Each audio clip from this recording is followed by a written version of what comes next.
Good evening. We want to call to order the Finance Committee meeting for December the 1st, 2025. Before we get into tonight's business, we will have our invocation by Councilor Jamie Stout, followed by the flag salute if you'll stand.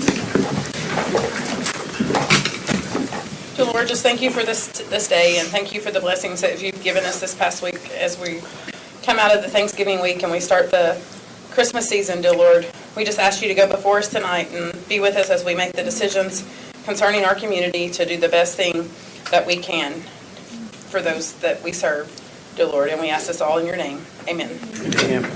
Attention, salute, pledge. Pledge allegiance to the flag of the United States of America and to the republic for which it stands, one nation, under God, indivisible, with liberty and justice for all. I salute the flag of the state of Oklahoma. Its symbols of peace unite all people.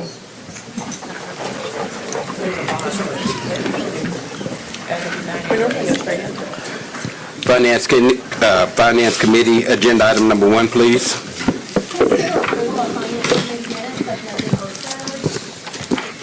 Of November 3rd, 2025, or take other necessary action. Reviewing the minutes, are there any corrections or additions to our minutes? I move for approval. Second. I have a motion and a second to approve our minutes. Any discussion? Roll call, please. Mike Brawley. Yes. Dan Hall. Yes. Melody Cranford. Yes. Shirley Hilton Flannery. Yes. Tracy Hoos. Yes. Jamie Stout. Yes. Deputy Mayor Derek Reed. Yes. Item number 1 passes. Item number 2, please. Consider approval of claims for all city departments October 25th, 2025 through November 21, 2025, or take other necessary action. Do we have a report from the Purchasing Committee? Yes, the purchasing committee did meet this afternoon and we approved the claims, and so I move for approval. I'll second it. We have a motion and a second to approve our claims list. Any discussion? Roll call, please. Mike Brawley. Yes. Excuse me, Dan Hall. Yes. Melody Cranford. Yes. Shirley Hilton Flannery. Yes. Tracy Hoos. Yes. Jamie Stout. Yes. Deputy Mayor Derek Reed. Yes.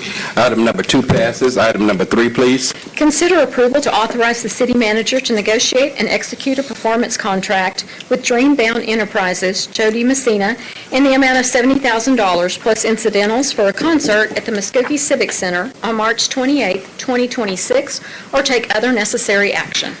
Mr. O'Neill? Thank you. First, I want to apologize for the first time this was up and I was out of town, so I appreciate you all waiting till I was back. But kind of what I wanted to go through tonight was this, not only this potential event, but kind of what we've done in the past and kind of how we've got here. So first up, I want to talk about kind of what the Civic Center has done in the last year, kind of what our vision is.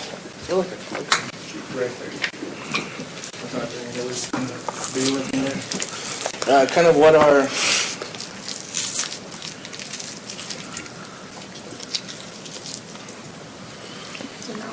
how do you do it?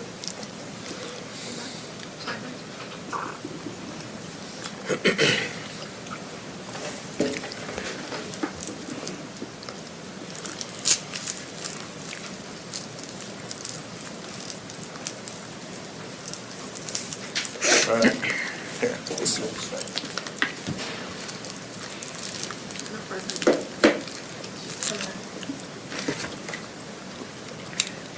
It's going to be the first guy. Help is on the way.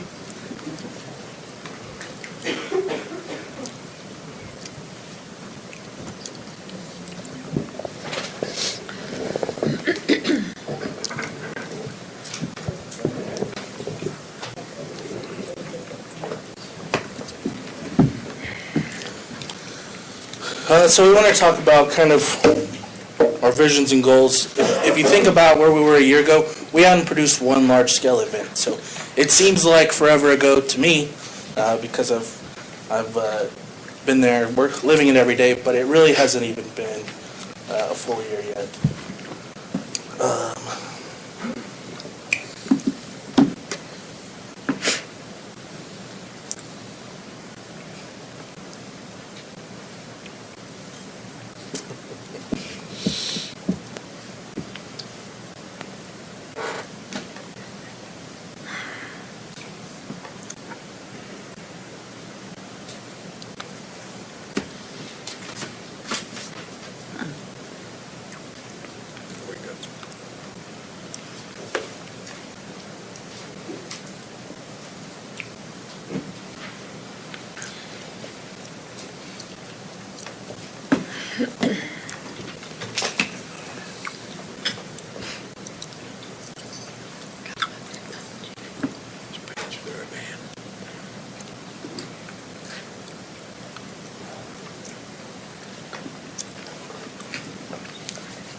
We can just go like this, and I'll give you a thumbs up on the next one.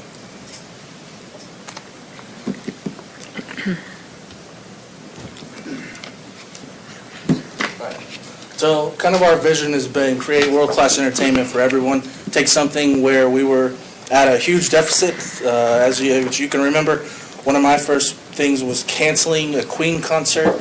And you would have thought that Freddie Mercury was coming back himself. But we just did not have the technology inside the building. We didn't have the infrastructure. And so we needed to get our house in order. And so that was kind of the first good 8 months leading up to last February, where we started to have shows. But want to revitalize our programming, kind of rebuild an audience. We didn't have one previous purchaser of a ticket. We didn't have anyone. We literally started from scratch in a 55-year-old building. Next slide.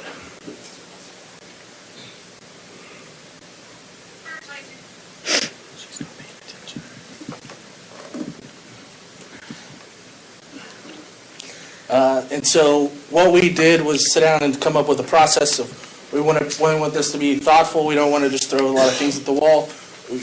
We take this responsibility seriously. It's a great opportunity to do quality of life stuff for your hometown, but it is a serious responsibility because we're talking about a lot of money. And we have been super fortunate to have community support the whole way. Up to date, from January to now, or until that February concert to now, we've seen over 60,000 people inside the facility at our events. How do we measure this success? First, we got a new ticketing software that's based on data, keeps all of its data. We know everyone who's bought a ticket to any event. Placer AI, which is a visitor tracking software, where we can see kind of more in-depth of where these people come from, where they go when they're in town. And then Square. We had an out-of-date POS system for our concession and rentals and things like that, and so we wanted to come up with something that had great, easy reporting that we could turn in on a regular basis. And then we partnered with Destinations International, which is one of the top tourism organizations within the country. And what they do is break down how much everyone spends in your community. You can dial that in to Muskogee, Oklahoma. You can see what people averagely spend on food and beverage, gas and transportation, lodging, and then miscellaneous retail while they're in your town. We take that, put it in a calculator, and come up with what the economic impact is. We'll use that in our tourism program for any event that is in town, and you'll see those kind of as we dive into more events in town. But I wanted to put some together here for the events that kind of have got us to the thing we're talking about tonight. First off, we had Shenandoah, over 2,600 people, or right at 2,600 people. 407 of them were from over 50 miles away. The box office was right at 60,000, but this had an economic impact of over 314,000 into our community. Usually you have to go out and get people to tell you how busy their restaurant was or things like that. They came out of the woodwork and said, do more of that because we're going here. These little maps on the right, that is where people came from for that show. So when you think about what's going on over there, it's not just the locals. It has a massive impact. Same with Darcy Lynn. $60,000 at the box office, but also keep in mind that our goal here is affordable entertainment, and so we are priced, everyone has a $10 to $15, $20 ticket at the max on the low end, and our most expensive ticket to date has been $75. So that's like front row seat. And then we had a large Red Dirt Festival. Cody Canada, Jason Boland saw another $40,000 at the box office, but overall over $200,000 in an economic impact. So all that to say, what you're seeing on paper is great, but we're measuring the overall success of these items. And so what's our next step? Our next step is a larger concert. We've seen that country is a great spot for us. We've went from 0 emails in our database to over 5,000 emails in our database. We know that 90s country is a huge following here. And so we're taking this calculated risk to look at our next largest artist. 2.2 million monthly listeners on Spotify. She has over 1 million people following her on socials. She has a huge fan club and very engaged, which is very rare these days. And she's kind of a perfect match for our market. So it's a perfect storm. The difference between this one and all the other previous ones is that it does cross that threshold to take to council. And so this is kind of a first time we've had to have these discussions. And so happy to answer any questions or things like that as we go. But other than that, Are they able to buy tickets yet? yeah, Really? so tickets did go on sale, and it's not uncommon to go on sale before you have a finalized contract.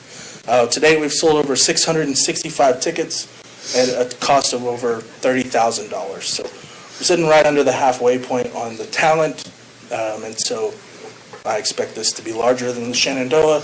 Our break-even point is 2,000 people, which I think we're going to be well over that. Our biggest concern on this is having that many people in the room. You know, if you were at Shenandoah, you know that our infrastructure is a little challenging. And so for the last year, we've been focused on how to operate that smoothly.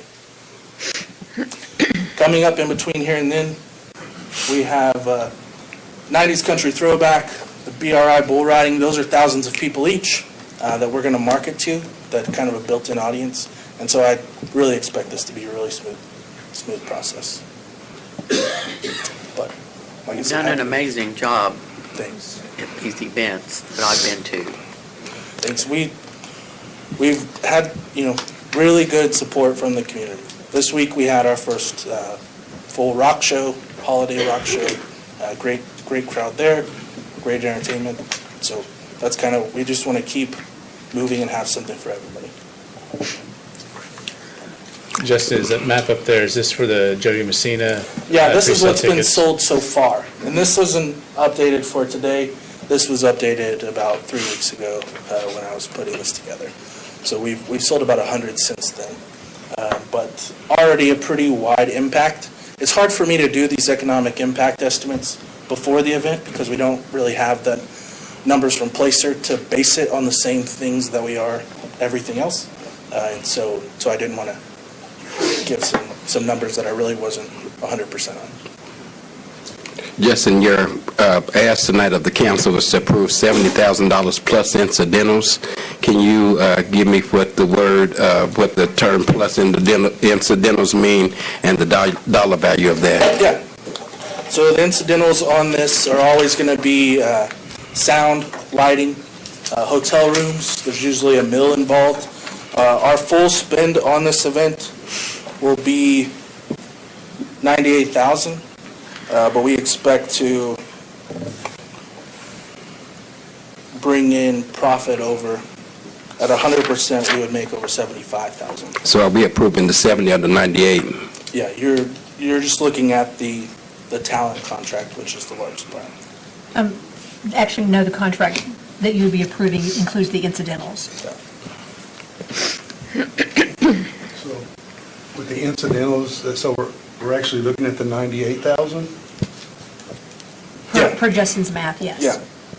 So we have these performance sheets that we work on that totals sound and lights, staffing, contract labor, advertising, hospitality, travel and lodging, and then any miscellaneous supplies. Those all go into the total amount of the thing. We do the high estimate, so we have that sound and lights will be $10,000. We have never had a bill for sound and lights that's $10,000. If you had a backline and everything else, it would be around 8. 99.9% of the time, it's under 5. So I'll say, do you have extra copies of the performance that you gave us in the I purchasing? just committee? have one. But I can make those available. Has any of our contracts at this point been anywhere close to this? Or is this the biggest one so far? This is the biggest one so far. So just kind of that next natural step of progression. My opinion is that ticket sales to date kind of show a strong public demand, but also the previous shows with Shenandoah and even the 90s Country every restaurant was full here. And every restaurant, Malon's, Watson's, they were packed those nights. And they benefited from us taking this and putting these things on. Our hotels were full those nights too. So we also had a nice turnaround on those revenues of sales tax and hotel motel tax. Plus, what's a portion of this already budgeted in for this year? Yes, so. It was already, we've already pre-budgeted this in, but we just have to come for approval because it meets the $50,000 threshold, is that It correct? was budgeted into the Civic Center budget. In the civic center budget. I think that, I know it's a lot, but at some point, everybody wants something to do, and it's something that will fill our restaurants again, it will fill our hotels up. I think it will operate in the black, so I'm for it. I think you've been very responsible in doing this methodical and seeing how things go. And it's about time we start getting some shows and talent that come to Muskogee. Everybody wants people to come to Muskogee and not travel. We have the opportunity. It's going to have a cost to it, but we got to go for it. Thank you. I think we take the stretch and, with the information that was shared with us in the purchasing committee, and, Justin has a good layout, and it's answered a lot of questions that we've had over the past few weeks. I think it's a stretch we go with and see how it does on this event. So with that, I'll move for approval. Second.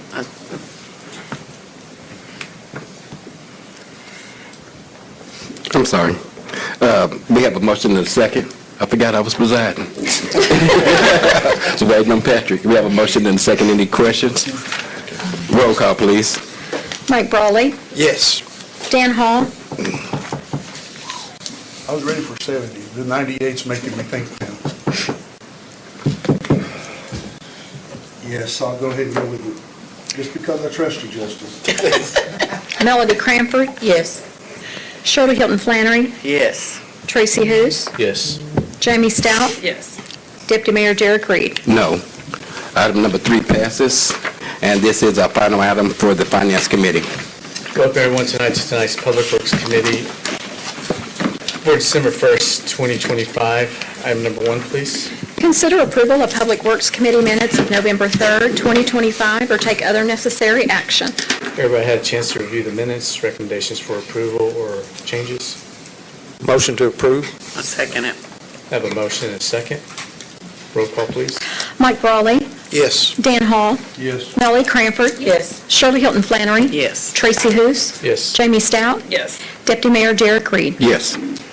Item passes. Item 2, please. Hold a public hearing and discuss Resolution Number 3064, a land use amendment request to allow for the rezone of property located at 4801 West Okmulgee Street, and if approved, authorize staff to update the official zoning map of the city or take other necessary action. I'd like to take this time to open the public hearing. Ms. Winkle? Yes, thank you.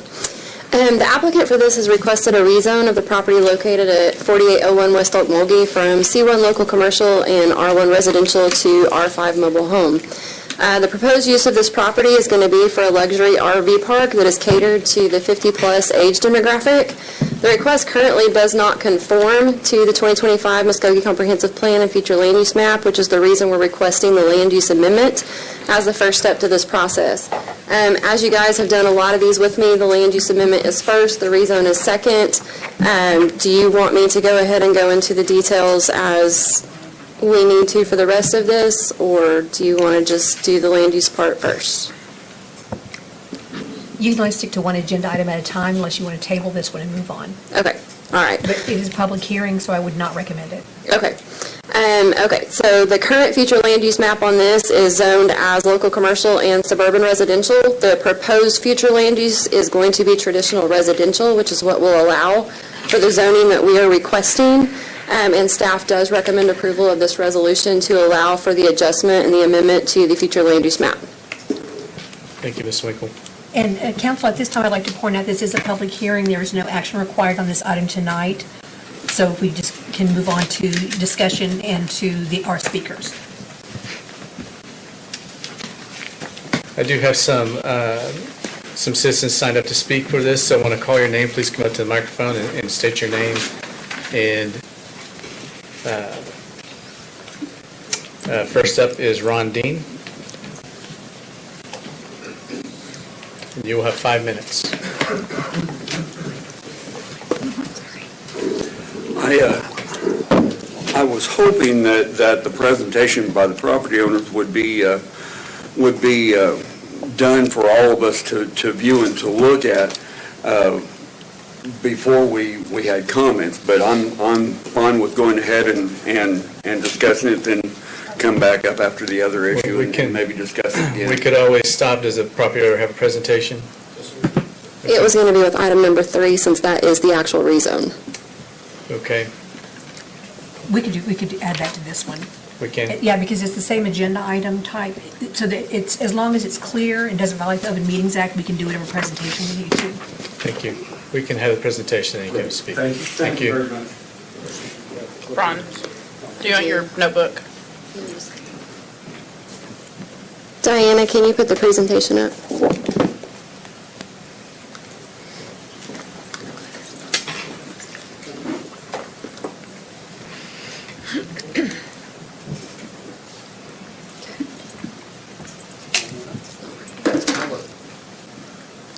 Good evening, my name is Austin Addington. I'm one of the developers and co-owners of Four Nails RV Park that I'm proposing.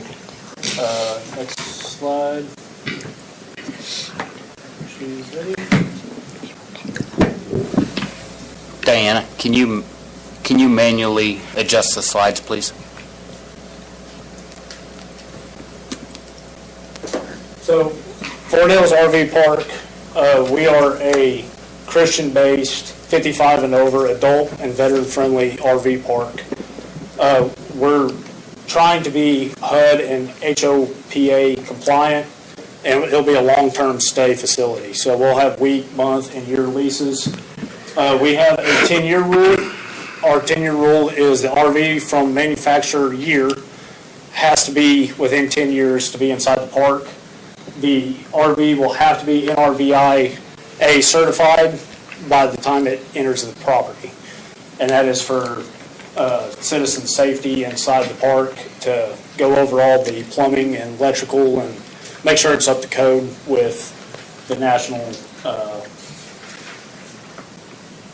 recommendations. We will also have a full privacy fence around the 17 acres, and we will have security gates that are monitored with a security system.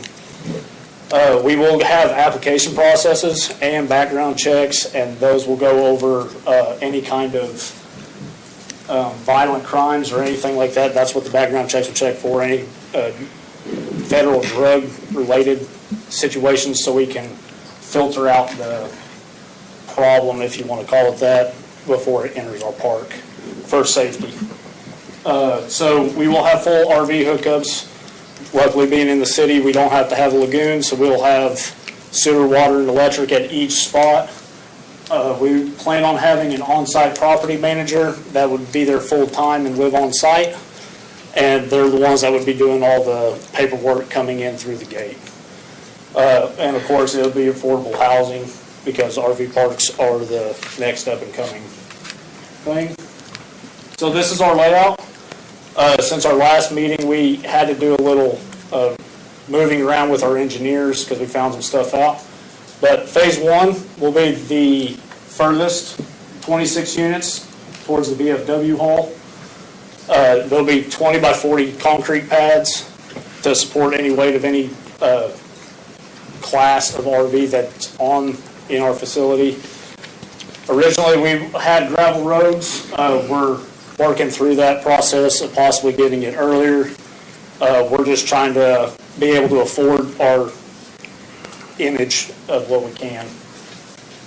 So our retention pond, we were going to convert into a fishing pond as well for our residents, and then, of course, a 6-foot privacy fence and gates. Phase 2 would happen between years 2 and 4. After opening, it'll be the additional 26 units to the south. We plan on doing full concrete roads at that time. We'll add the office, laundry room, and bathrooms, a walking and cart trail, and then storm shelters, which I'll get into later. And phase 3 will be added if needed, if occupancy shows that it's needed. So this is our vision for the RV park. This is Margaritaville and Pigeon Forge, Tennessee.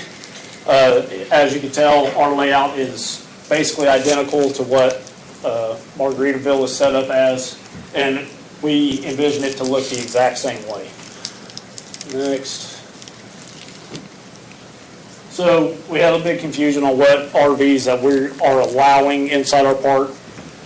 We know that to be affordable housing, you can't expect somebody to afford a $150,000 Class A RV to be inside a park and then pay a monthly fee. So if they have it, that Class A on the far left would fit on our zoned pads, the Class B in the middle, and then we had a question about bumper pull trailers or RV park, or RVs. They would be required to have one slide out on that camper. So that puts it at about 20-foot max, or 20-foot minimum to do that. And then, of course, your toy hauler and fifth wheel RVs. The ones on the bottom, they obviously don't meet our 10-year rule. That would still be in effect.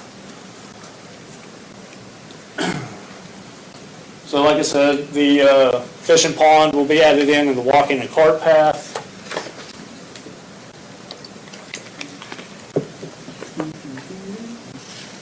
So we're planning on having a gate that has minimal lighting. All of our advertisement's going to be online. It's not going to be a bunch of glowing signs and, stop here. So the storm shelter down at the bottom is what we expect out to have to support everybody that's inside the park in case of a tornado, since we're in Oklahoma. The bottom right corner is our RV hookups, and they will be all standardized for each spot. And that is a office building that we plan to kind of venture off with on the phase 2. So potentially we could add on, I've already talked to people with Mighty Oaks about doing veterans counseling and community building and that type of stuff. Like I said, with the shuttle service, if we can get some of these people that don't drive as often to get rid of their vehicles, not have to pay insurance, it's more money that they could spend elsewhere and feel stress-free financially if they can. And then with the hospital and the VA right down the road, of course, we could do health and wellness partnerships with them, with students or staff. And I'd like to thank you for your time and consideration. Any questions for me? So on a 10-year trailer, if I move in there, say tomorrow, and I have a brand-new trailer, in 11 years, you moving me out? So we will have a contract signed at the beginning that says at that 10-year mark of the manufacturer year that you would be moved out if you didn't have a new trailer. I'm working with people at other RV dealers to possibly give us discounts to help aid this, but that's just to keep up on the safety and the look of the park itself.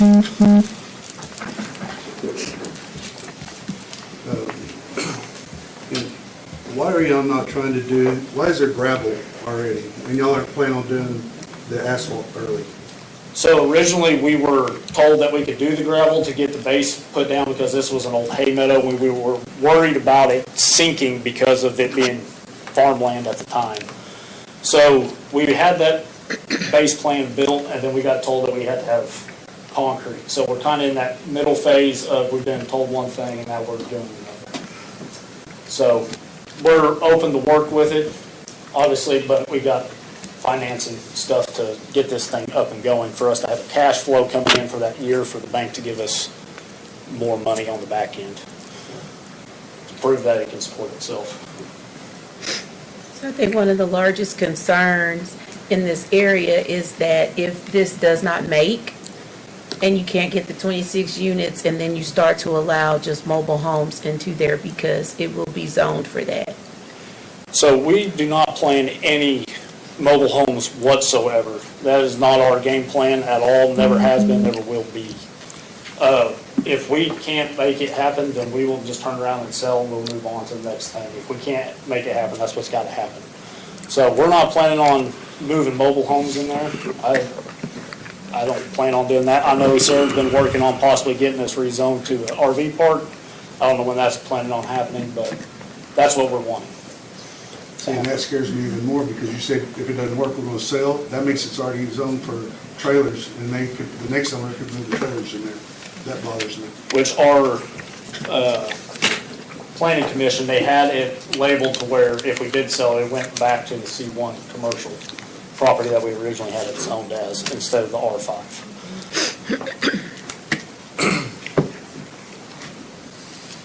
So you said, with someone being there, what is the maintenance going to be like for the upkeep of the grounds? So we will obviously have landscaping and that stuff to take care of. We'll go through and for the temporary time of possibly having gravel or having concrete, we'll just go through and do repairs, but mainly it's gonna be landscaping and just maintaining those RV hookups at each spot. That'll be most of the maintenance that I would be aware of. How long would their lease agreements be for? So we would have a week, a month, and a year, depending on, we didn't want to leave people out that possibly has some surgery going on at one of the hospitals or need medical attention, and they could stay close to the hospital and have a safe place to stay for cheap. So will you and your families be able to be moved in here? So with the HOPA compliance, we have to be at 80 to 20. 80% of them have to be 55 and over. We're planning on it being full capacity at 55 and over, but to rent a spot, you have to be 55 and over. One person inside that residence has to be 55 and over. If they have a kid, I can't say no per federal law, so we're kind of stuck on that. But if I can keep it below that 20% mark, then I'm at federal ruling. So.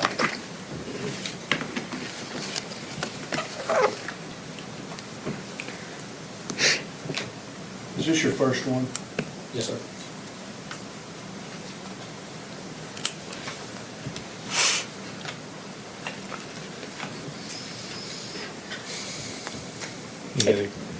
Go ahead. Have you visited any of the other RV parks, like to figure out pros and cons of this area? I know you gave us the layout for the Margaritaville, but I know that there are some, I saw the one picture of Tulsa, Fort Gibson, like this surrounding area. Have you looked at like the market pros and cons of what is happening just like locally? So all the RV parks that I've seen have been busting at the seams recently, and we're expecting people with our affordable monthly to be moving in from those because we have other amenities some of these other RV parks aren't able to afford at the time. We've visited a few, not very many. They're inside, I mean, it's kind of the catch-22. It's like I'm helping you, but you're taking business away from me, so why would I help you? Type thing, so. Well, a lot of our RV parks right now are busting at the seam because of all the construction that's going on. And trust me, my boys are in that industry and they live in RVs, and there's been a couple of the parks that they stayed in that started out really nice, and with a few of those guys moving in, it got really bad really quick. I don't know. And like I said, with the background checks, everybody that comes through there that has a spot in our park will be background checked, have to go through the application. If they fit the 55 and over, then I can't tell them no. So if they are a worker. Will each person, though, have a background check? I know, like, if you live in an apartment, you co-lease or whatever, then each person has to have a background check. We It can't be plan the on- one person, and then everybody else can just filter in and move in. Yeah, How will you? we're planning on doing that. Okay. It's, every resident would be background checked, obviously of age, if that came to it. Right. And then all guests will have to come through the park and be checked in by the office manager, and it could only be between 7 a.m. and 10, which I can't deny people from living there per the federal law for that 14 to 30 days max out of the year. So if somebody had to go stay with a relative for whatever reason, then I can't tell them no, unless it breaks my capacity of the 80/20. So what if people come there? I know, like, in some apartment complexes, there is stipulation in your lease that a visitor could only visit for 4 consecutive days. Will you have things embedded to protect and make sure that people are not just allowing people to? That's our plan with even allowing the guests to have to go through the property manager first before they enter, to get approval through us, because we're not planning on people just renting one trailer out and then everybody else being in there. I think those are all the questions I had. Ms. Winkle, was this ever a part in the long-range planning for this area? For this, it was not. So this was originally zoned as local commercial and suburban residential for the future and land use It's map. supposed to be residential single housing. Suburban residential does confine to that, or duplexes, or that. The suburban residential is what that gears towards. The actual zoning for this, not the future land use map zoning, is C1 local commercial and R1 single-family residential. And the reason that the R5 mobile home zoning is what it has to go to is because that is what allows for the RVs. So, do we know anything about what an RV park does to a residential area that are already pre-existing there? Does it raise the cost of the housing, or does it lower it?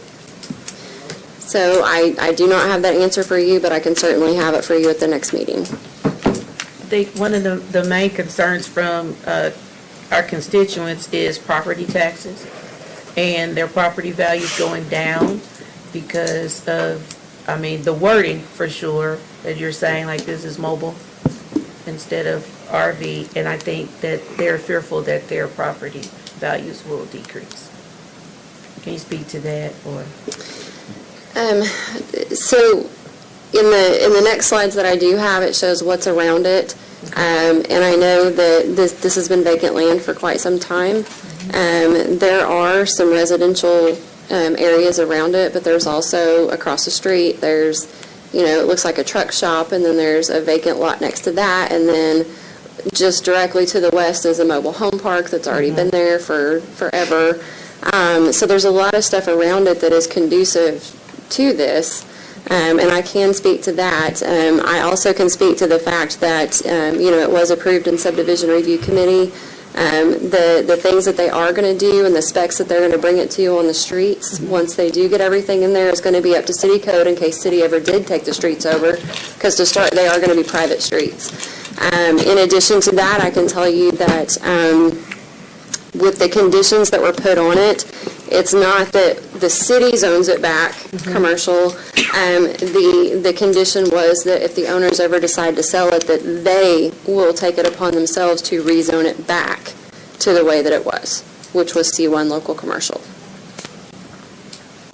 Well, and I've been a part of the city council off and on for over 16 years now. I'm old now. And I've seen a lot of projects where people said, hey, this is our intent, and they get about halfway through it, and then that intent never happens. I can't do business on what's going to happen. As far as the gravel roads and everything, I got to have the city code. I got to have the streets done. I got to have things done properly. And I know that there's some, everybody says, well, look at this, look at that, but I've voted down housing additions before that tried to annex into the city because they had gravel roads. And we told them to get the roads up to city standards, and they still refused to do it after they made all the money off the house sales. So I find that, and it's nothing against you, I just got to look at the city and the way it was designed and what we're trying to do with our city. And I just think that this project is going to hurt our housing on that side of town. So, Councilor Hall, if I may say, as far as the gravel goes, the whole reason that that's in play is because my predecessor in November of 2023 agreed to the gravel, and he actually agreed to it permanently, and I came back and said, no, you can have it long enough to get the heavy stuff in there, and then we have to bring it to city specs. So it was in an email that I didn't want to recount because it's in writing that it was agreed to, which is the reason for the gravel. I'm sorry that happened. The predecessor probably shouldn't have done that, but I don't know.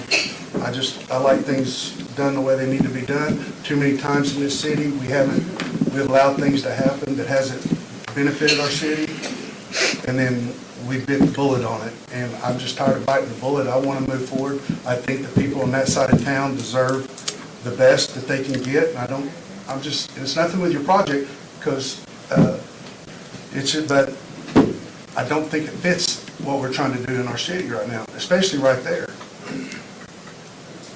I just don't think it fits there. And that's my personal opinion. There's 9 other people that sit up here that could vote yes for this, but I just don't think that that benefits our city and our people that have paid taxes and have bought homes over there and have tried to establish their livelihood over there, that this is a good fit for our city right now.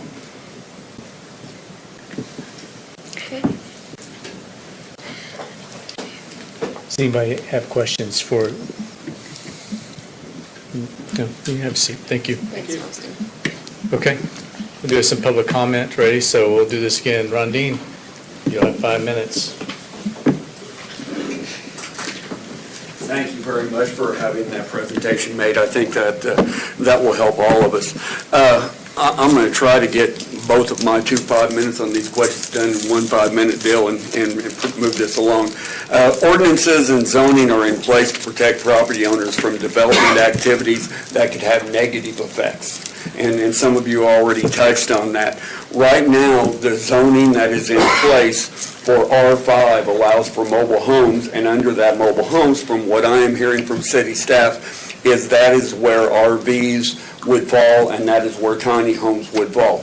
Here is what I was trying to get done when this came to Planning and Zoning Committee at that time, sending a letter asking for no action to be taken for an opportunity to have public discussion with the property owners, with the city, and with residents to see exactly what the intent was and how we could basically guard against things happening that residents would not like to see happen in their neighborhoods. And it was gone ahead and advanced to where we're here now discussing it.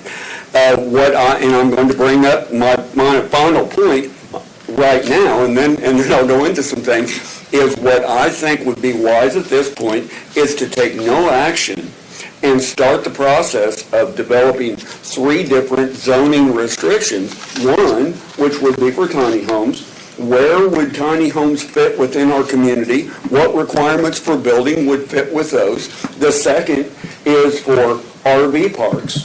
And where would RV parks work, and what conditions would need to be on those? What restrictions would go with them? And then third is mobile homes. Where would mobile homes work best in our community? Where will they not work in our community? Dan, corner of Hancock and Country Club, if someone wanted to buy that vacant land and put a mobile home park or R5 in there, which is mobile homes or RVs, folks would lose their absolute mind, and you and Jamie would be up here hitting the table saying, no, this is not going to happen.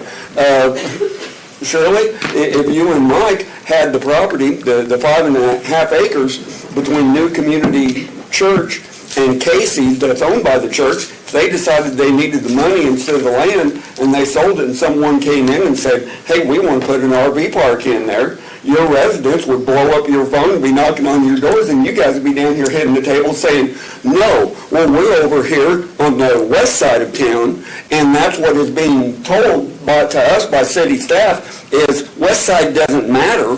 They can absorb this. They got a mobile home park down the line. Well, that mobile home park right now, if they pull those mobile homes out, they can't get permits to put them back in. They were grandfathered in before the zoning was changed over in that area. So they could not pull them out and move them in. But they're using that to say that they can do this.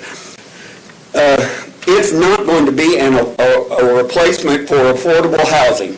It's not going to be that. It is at $30, $35 a night. You're talking $900 to $1,050 a month for space rental. That's not affordable housing. That's not low-income housing. That is not senior housing. We're not Pigeon Forge, Tennessee, where folks are going to want to go and spend a month or 2 or 3 in the summertime. We're not Galveston, Texas, where you're going down there as snowbirds. We're not up in Michigan on the beautiful parks where they pull the $1 million motorhomes in, and they've got all the walking trails, and they've got the bike trails, and they've got all of that. We're not going to be a destination RV park. We're not going to be a senior living park where seniors spend $100,000 on a travel trailer or motor home or something like that and put it in a place at 48th and Okmulgee to live in that and pay $1,000 a month for the space rent. That is not going to happen. There are mobile home or RV parks that have popped up, about 5 of them, in our county, all out in the county, outside the city limits, and they're all full. They're all full with workers that are here to do projects that we're all excited about, that we hope continue for a long time.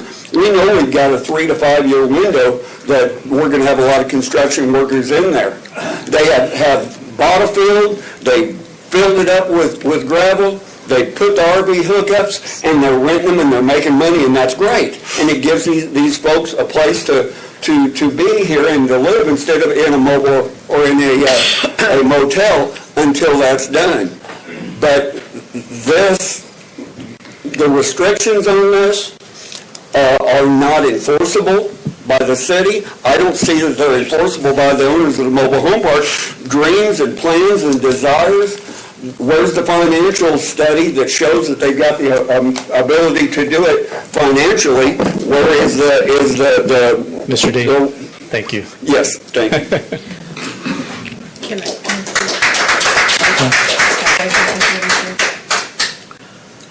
You can have, she can reply, just can't ask questions. I don't want to say anything to him. I just want to make mention that affordable housing, by definition, does not mean low income, and we have got to start to educate on what affordable housing means. Affordable housing means that in the city of Muskogee, we're trying to do something that each person could afford somewhere to live. So when you hear the word affordable housing, please stop thinking low income, because that is not actually the definition. And so I just wanted to make mention of that. Next, we have Virgil Rose.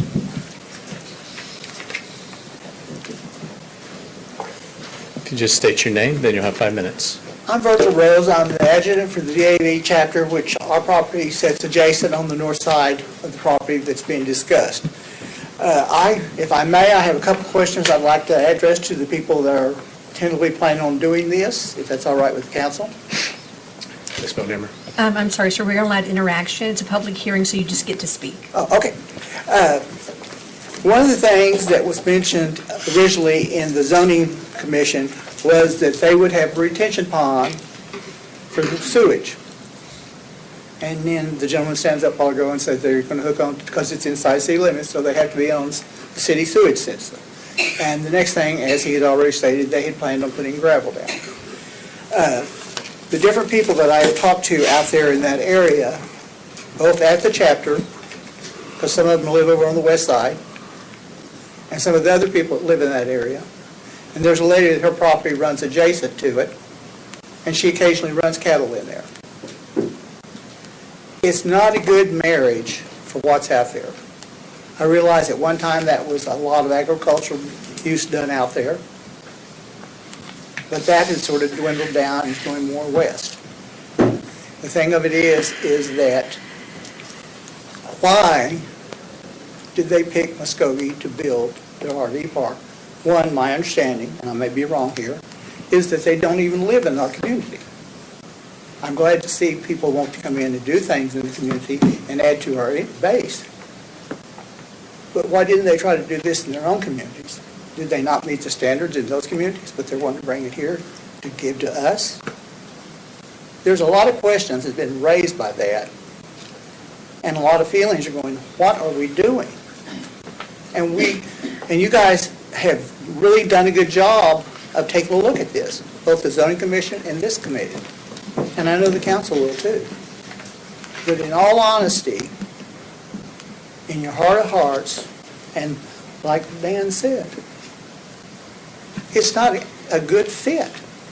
And most of those RV parks, as he said, are ones where people are traveling through that are construction workers, are people that pull their RV in for the night, get up the next morning and leave. They have one out here by Porter. They've got the one up there in the curve going into Wagner. And that one is sort of out of the way for anyone that's doing traveling. I realize he's wanting it to be a long-term thing, and then they leave after 10 years, like he told Dan. On the 11th year, you'd have to leave. Those people, that would have been their home for 11 years, and they're going to yank them out of there? That's just so wrong in so many ways, I can't even start to think. But the thing of it is that, I'm not saying anything negative towards the folks that's doing it, but there's a lot of planning in my line of thinking and what I've done prior to retiring from the military and since retiring. It takes a lot of planning to do something like this. You just don't jump up and plan it, and I don't know how long they had planned on this, but it doesn't seem like there's a lot of planning been done. And I appreciate the council allowing me to speak. Thank you. Thank you, Mr. Rose.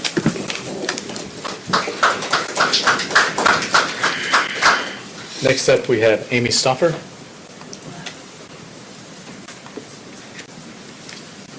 Ms. Stoffer, if you'll state your name, you have 5 minutes. My name is Amy Lynn Stouffer.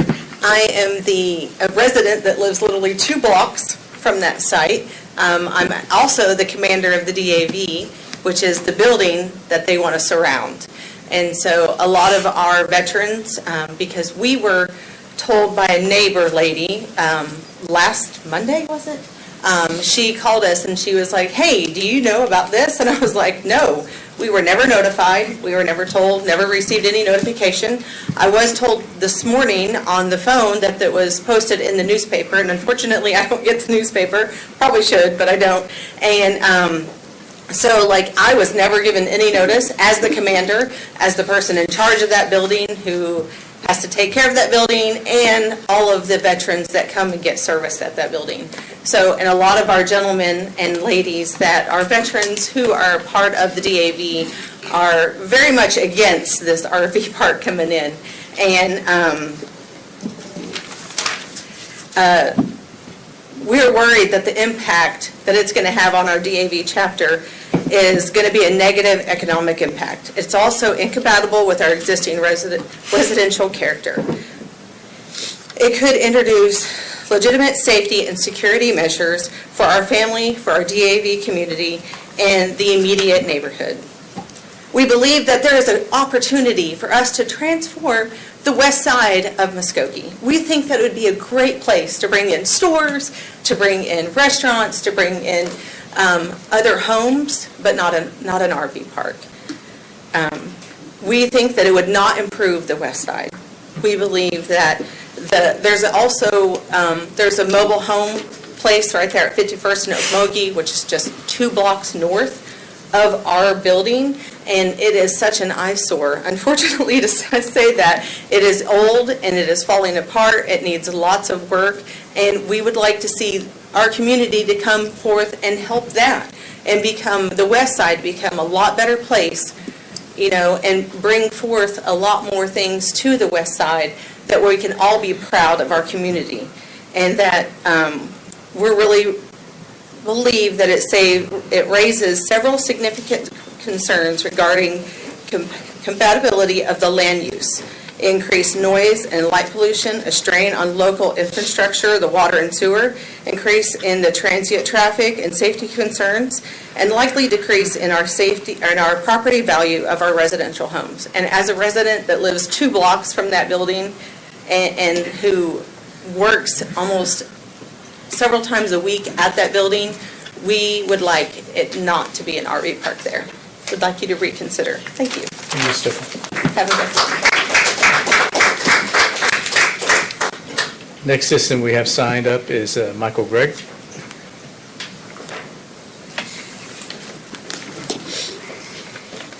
You'll have 5 minutes, sir. Mike Gregg, or Michael. You'll be glad it's going to be really short. Thank you, gentlemen that represent the company, for giving the information. You answered all my questions. The only thing I was considered for the city is that on the background information for this agenda point, R5 mobile home, you need to advance that to what Ron said, divide it in 3 categories, because you're saying mobile home and it's not mobile homes. And that point, that's an error with new advancements coming on, it needs to be changed. And I agree with Ron on that wholeheartedly. Just on a side note, as a city, you might consider expansion of the RVs at Hatbox. Thank you. Thank you, Mr. Gregg. Bless you. Next, we have Teresa Rutlinger.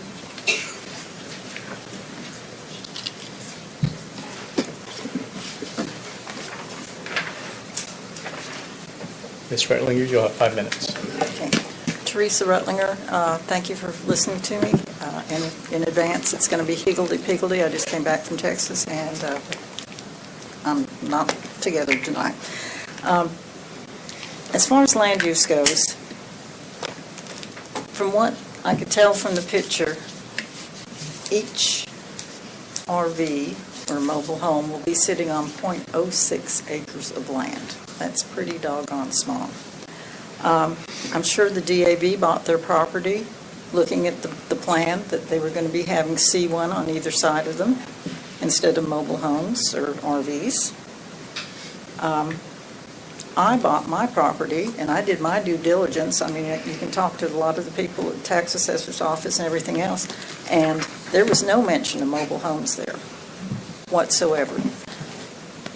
I know we have paid tens of thousands of dollars every 10 years to go and get the big global plan of how we're going to develop. We just did this, a month, 2 months ago, and we're going to go and change it again? That makes no sense to me. I mean, you sit there comfortable thinking everything's okay, and then all of a sudden you're saying, nope, get rid of this C1, we're going to put mobile homes there. I had some questions. What kind of fencing? Detention pond, where? Because all that water is going to run onto my property. The water flows that way, and yes, I own part of the wooded area too, and I already have problems with water going from one of my fields to another field. I don't need that added on to it. We have a gym in our community called Honor Heights Park, and I don't think people are going to feel like this is a real inviting environment to go and look across and see a mobile home park or an RV park when they're coming out of that particular area.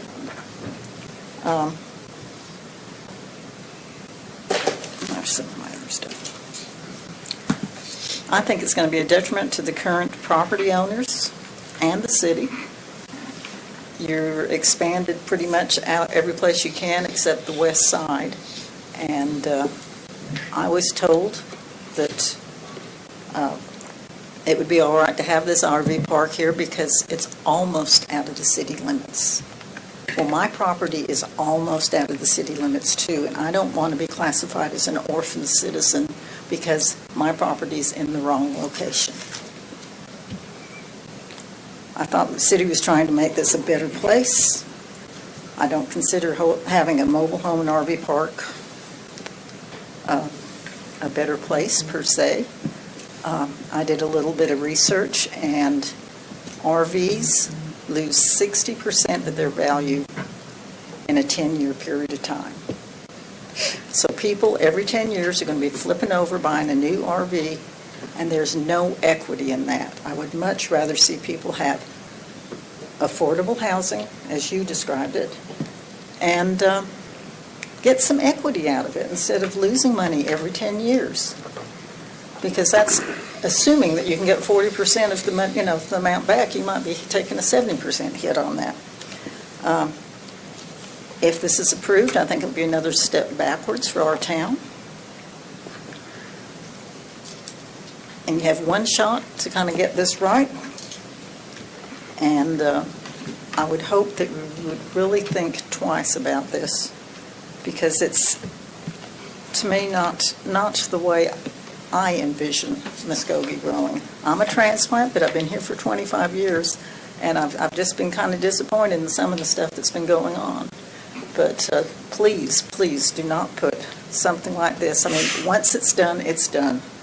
And he might be keeping it as an RV park, but it is a mobile home zone. And mobile homes do not look pretty for very long. Also, I would like to know how the fencing's going to be, because I saw tonight they just went and X'd across those 8 pieces of property. I have a perpetual easement there. So they just did away with those 7 or 8 or whatever it was. So now there's going to be an opening there. So are they really going to be able to keep that patrolled? And also the security wasn't going to be happening until the second phase, which was 1.5 to 2 years or more from now. Might be pushed back further if they're having to do the concrete streets and what have you. But please, do what Ron said. Get the citizens involved and let them actually know what's going on. Thank you for your time. Thank you, Ms. Rutlinger. We have one other citizen signed up to speak, Charles Crawford.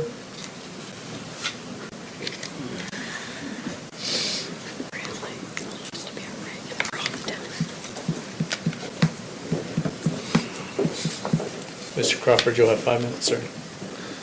Charles Crawford, Ward 3, and if anyone knows me here, I'd like to say thank you for having me tonight, and it's a pleasure always to be in front of the City Council, and we want to thank our special guest, Mr. Mike Tyson, for being here tonight. But anyone that knows me well knows that I come with deeds and pictures. And so I'll be passing those out here momentarily.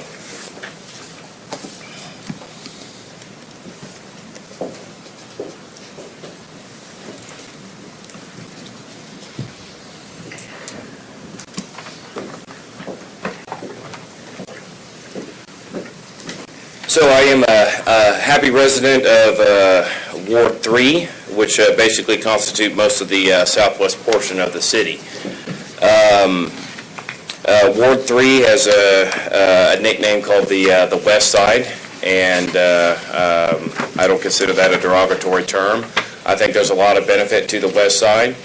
The good people at St. Francis, the Warren system, and the Diocese of St. Francis Health System have put in a fantastic new hospital, and that is over on the west side. And there's a great opportunity for the Warren Clinic, different imaging centers, different type of restaurants, and everything like that to develop as the hospital expands and develops. A model for that, of course, is Tulsa. I don't know if everyone knows this or not, but St. Francis is expanding into other communities as well. So we have a wonderful opportunity here to create a really nice medical center that is on the west side in Ward 3 and will spill over into part of Ward 4. That being said, we want to encourage anchor tenants, and I keep hearing this word anchor tenant, and it's thrown around by council, and it's thrown around by these different projects that we have. Ward 3 doesn't get anchor tenants. Where we get anchor tenants is up on the Shawnee bypass. Ward 3 gets the crust that's left over. It's time that Ward 3 and the southwest quadrant of the city, and it's time for the west side to get some of these anchor tenants. Let's get some of these anchor tenants in on the west side. Let's build up the west side. Let's give the Warren Clinic and the Warren family and the hospital doctors all the support staff that are coming in, all these imaging centers that are coming in. Let's ask the Warren family what they're planning on bringing into the west side, what they're planning on bringing in as future development to support the hospital. All this additional staff. Hamlin's just sold part of their facility to a division of Warren, All Saints Medical. More and more and more of that is going to happen. You're going to see more and more of this development edged further away from the hospital and further out toward city limits. And the hope is at some point that we expand this town the only way that we can. We cannot expand it if you look at that map. We have a definitive boundary to the north and to the east. That is the Arkansas River, and that is the end. So we can only expand west, and we can only expand south. We have a whole lot of new heavy industry coming into the south, and so the logical place to expand residential areas is to the west. Secondly, or thirdly, RV parks are something that I frequent. Working in the oil and gas industry for the last 30 years, I follow RV parks. I follow them through boom towns and bust towns. I've seen them grow and I've seen them die. And when they die, it's not pretty. This developer has several things that are very disturbing to me, like upcoming financing, not knowing what financing is going to be, possibility of selling if the project goes bad. I've seen it go bad. It's not pretty. Canadian, Texas, Jed, Oklahoma, Kearney, Oklahoma. Take a drive. It's not pretty. And this is what we're looking at here. We need somebody that can prove their ability to finish the project and stay when the going gets tough, because that's what we're going to need on the west side and Ward 3. Thank you. Thank you, Mr. Crawford. That's all the citizens that we have signed up to speak tonight on this item. Ms. Winkle, do you have anything else? Okay, at this time, I'm going to close the public hearing. Any discussion with council? I just want to say one thing. I think as sitting council for Ward 3, I do want our citizens to know while we're having this kind of discussion, those that live in mobile homes in Ward 3, those that have RVs, these kinds of conversations can be tough, and they tend to lend themselves to photographs and things that, these are people's homes. And even though they may not be the homes we would live in, I think we have to be cautious of the way we speak of them so that our citizens who are here don't have this feeling that they're not worthy of being here, and that what they live in and what they are, again, we talk about affordable housing, what they can afford is not less than somebody else's home because it's different. And so I just want to make that, because I think I've gotten a lot of comments and concerns and calls from citizens who feel like these types of discussions make what they live in feel like it's less than what this city wants. And while that is not the conversation that we're having, I think it needs to be spoken out loud to those people who do live here and live in those types of houses. And so, again, while we have these courageous conversations, we need to be careful that we speak of people's homes and make sure that everybody knows that they're welcome here. It may not be in a certain residential area that we want these types of homes, but every person with that type of home is welcome here. It's just finding a right fit. Thank you. Any other council member? I just have one thing I'd like to say. Just one of the comments tonight kind of saying that, Ward 3 and Ward 4 can absorb this, because when you kind of look around, I grew up on the west side. I love the west side. I love all of it. So whenever council's ready to address, the get and go at 48th Street with the tree growing, inside of it, we'll hold some property owners responsible so we can clean it up. Trust me, Ward 3 and Ward 4 is ready. Every time we try to do it, it gets knocked down. So when you guys are ready, let's do it. All right, since that's not on the agenda, item, we'll move on. No actions needed tonight. Next item, please.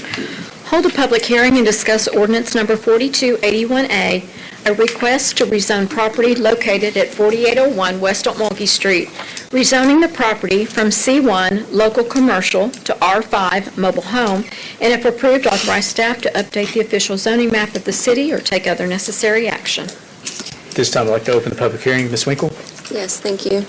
So as you all know, this is part 2 to number 2, so this is the rezone piece of that, where the first part was the land use. So for this, same situation, but what we're asking for is to rezone the property from C1 Local Commercial and R1 Residential to R5 Mobile Home to allow for the RVs.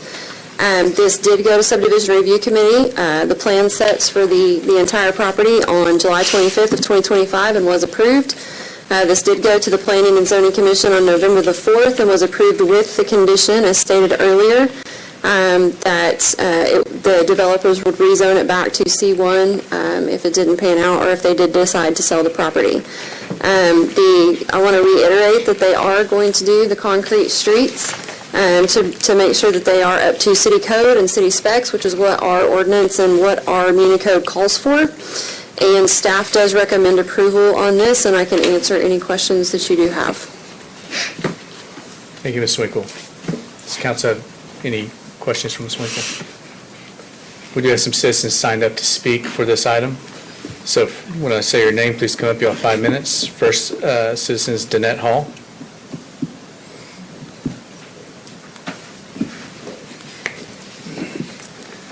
Thank you, Ms. Hall. Just state your name. You have 5 minutes.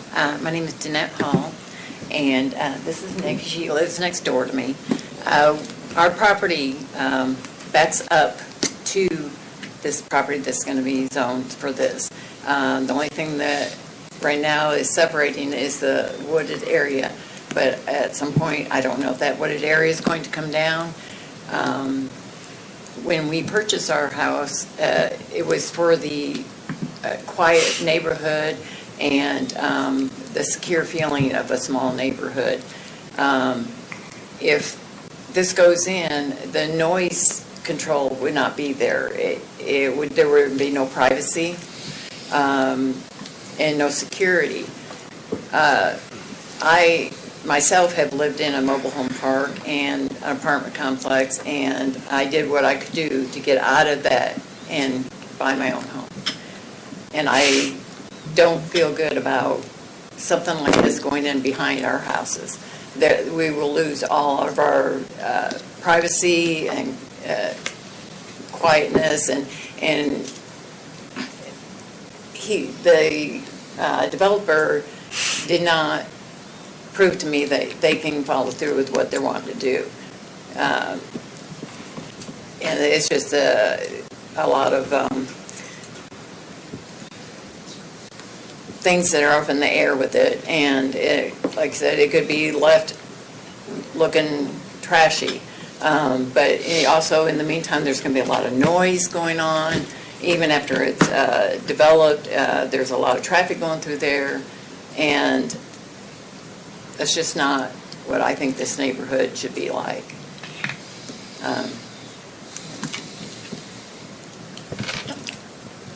I agree with everything. I'm sorry, ma'am, I apologize. It's my job as city attorney to enforce our charter and ordinances. This woman did not sign up to speak, so she can't speak. Like I said, there's much different places that this may be accommodated for, but in this neighborhood, we've always had a nice, quiet neighborhood. Yes, there is a mobile home park that's across the street on Oak Mulgee, but they've been there forever. And then that's not behind my backyard. That's basically what this will end up being, in my backyard. And that's not why I purchased my home there. That's all I got to say. Thank you, Ms. Hall. And ma'am, if you want to stay after, some council members would be more happy to speak with you. Next citizen we have signed up to speak, Mason Kell.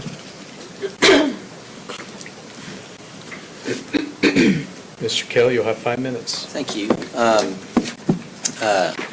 I live at 5115, so if you look at the map there, I'm just that small sliver of yellow right on the far left side there, left side.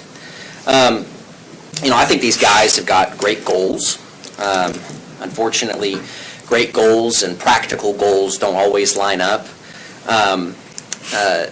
They went over a lot of information. I didn't feel that they gave a good enough amount of data and numbers to back up the success of their plan. First, I'd like to touch on something that Mr. Dean said, and that's that Muskogee's not Pigeon Forge, Tennessee. Pigeon Forge, Tennessee is a resort town at the base of the Smoky Mountains that sees over 10 million visitors a year. I'm sure that a lot of the luxury RV parks that are around that area, Pigeon Forge, Gatlinburg, Sevierville, I'm sure that they've got wait lists 30, 40, 50 people deep. So they can enforce these strong covenants and rules about, you've got to turn your RV over 10 years, you need a new one, or you need one that was at least built in the last 10 years, something that's very costly. As Ms. Teresa behind me pointed out, an RV can depreciate over a 10-year period 60% or more. And they're wanting to market this to folks that are seniors, that are, possibly are on a fixed income, Social Security, veterans that are possibly on disability only. I don't understand how on earth those people are supposed to be able to afford a new RV every 10 years, or even a lightly used RV every 10 years. That just doesn't sound practical to me. It doesn't make any sense to me.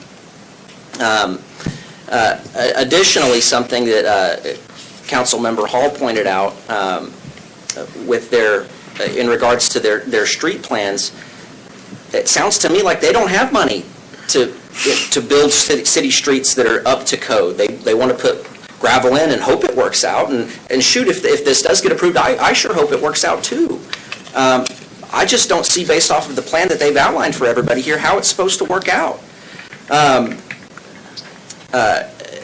Additionally, something that I would like to touch on, and many people here have touched on that, they purchased their homes. I'm one of those people, purchased our homes in this area because we want to invest in ourselves. We want to have an asset that will appreciate over time. This is a move that I feel is at odds with that. I don't see how I'm supposed to appreciate the value of my house when I've got a grandfathered-in mobile home park across the street that, I've not met many of the residents there. I'm sure that they're quality people, but that property's not taken care of. There are mobile homes that are vacant, that are falling apart. No one mows the grass. No one weed eats any of the lawn at all. And should their plan not work out, like they said, they'll just sell. And it won't be their problem anymore. It'll be my problem. It'll be everybody in this room behind me's problem. And that's not something that I think is fair to them. It's not something I think that is fair to any resident in any part of Muskogee at all. I know that at the table next to me, they've said that the staff recommends approval, and I don't know what all goes into the staff recommending approval, but it sounds to me like every single person behind me in this room does not recommend approval, and I certainly don't recommend approval on this, and I really, really implore you to vote no, to not rezone this, keep it what it is, and let some proper development come into the area. Thank you. Thank you, Mr. Scott. Next citizen we have is David Acord. I guess the question I have is... Mr. Acord, if you could just state your name just for... My name is David Acord. Thank you. I guess the question I have is 4801 West Okmulgee there's an abandoned Get and Go there. And they're talking about a 17-acre lot. So is it the 4801 there at the corner, or is it the lot across the street there? I guess, okay. All right, the other thing I would say is I do own the mobile home park that's a couple of blocks down there. We do take care of it. As things age, it gets harder and harder to keep up with a mobile home. But we are established, and we keep working on it. And I hope that the people interested in building the RV park would give me a chance to speak with them when the meeting is over. That's all I have to say. I understand there is a stigma about mobile homes, but, people have to live somewhere. And not everybody can afford a $700 or $800 a month rent. Thank you. Thank you, Mr. Acord. Next citizen I have signed up to speak, Ron Dean.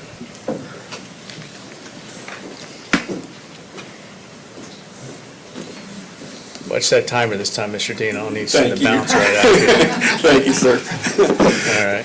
Just to follow up, once again, I feel like the proper step at this point, and we're hearing it from citizen after citizen, and is that there should be no action taken other than denying the application that has gone through city council, and then instructing the owner to give the council and the staff time to put together zoning ordinances and restrictions to break out R5 because right now it's covering 3 different types of dwellings. And we keep going back, and I want to make sure that we an RV is a recreational vehicle, it's not a residence. Now, are there people that are choosing for whatever reason to live in them? Yes, but that is not the intent of an RV. And when you look at the dollars and cents, I own an RV. When you look at the dollars and cents, it's not a logical replacement.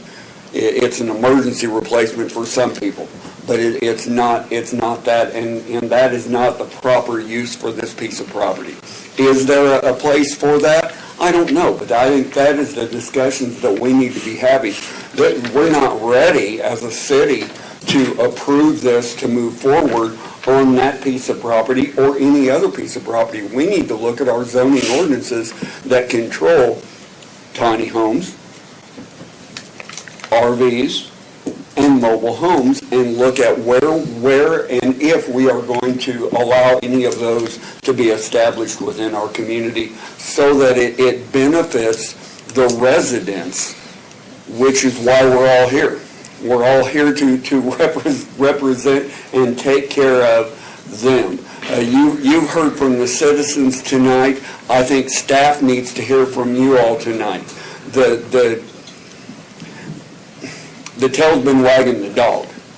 It's time for you as a council to take back control on behalf of your citizens. The statement was made, staff recommends approval. Those are scary words from a citizen standpoint, because you all assume that an issue has been fully vetted, fully investigated, and that there is nothing but good reason for it to go through and approve, and you guys are working your full-time jobs, running up here to do the jobs that you guys are doing and trying to do it on behalf of the folks. Well, I think staff needs to take closer looks at this. I go back to the fact that there were 3 citizens that showed up at this planning and zoning meeting.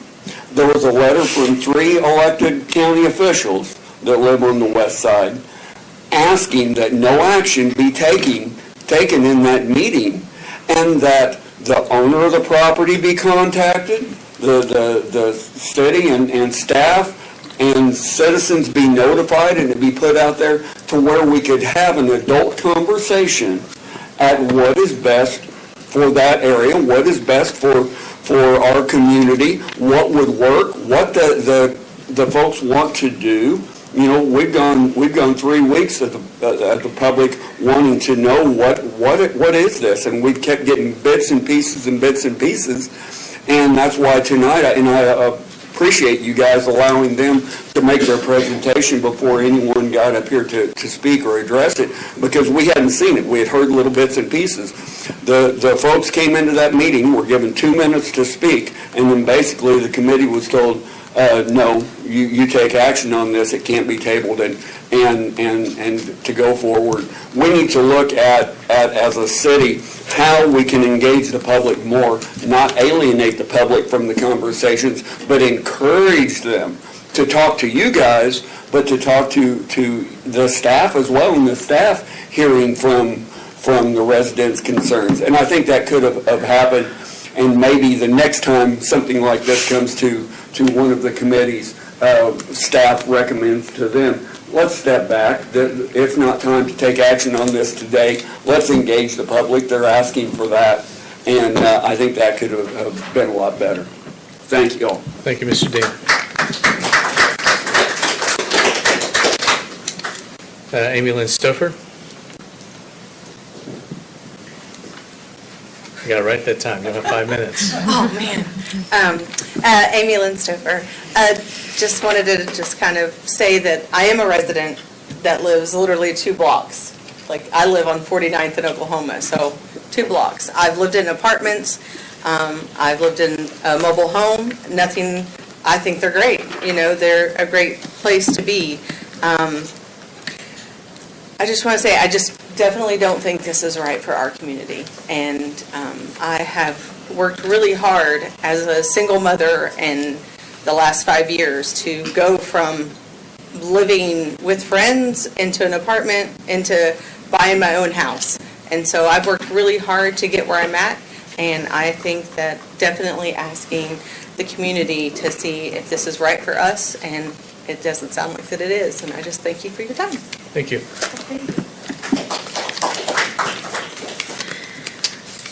Teresa Retlinger?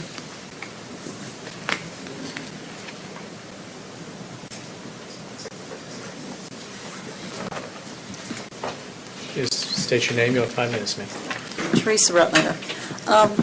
I am wondering if the first Planning and Zoning Committee meeting was actually legal, if the DAB had never been notified of this.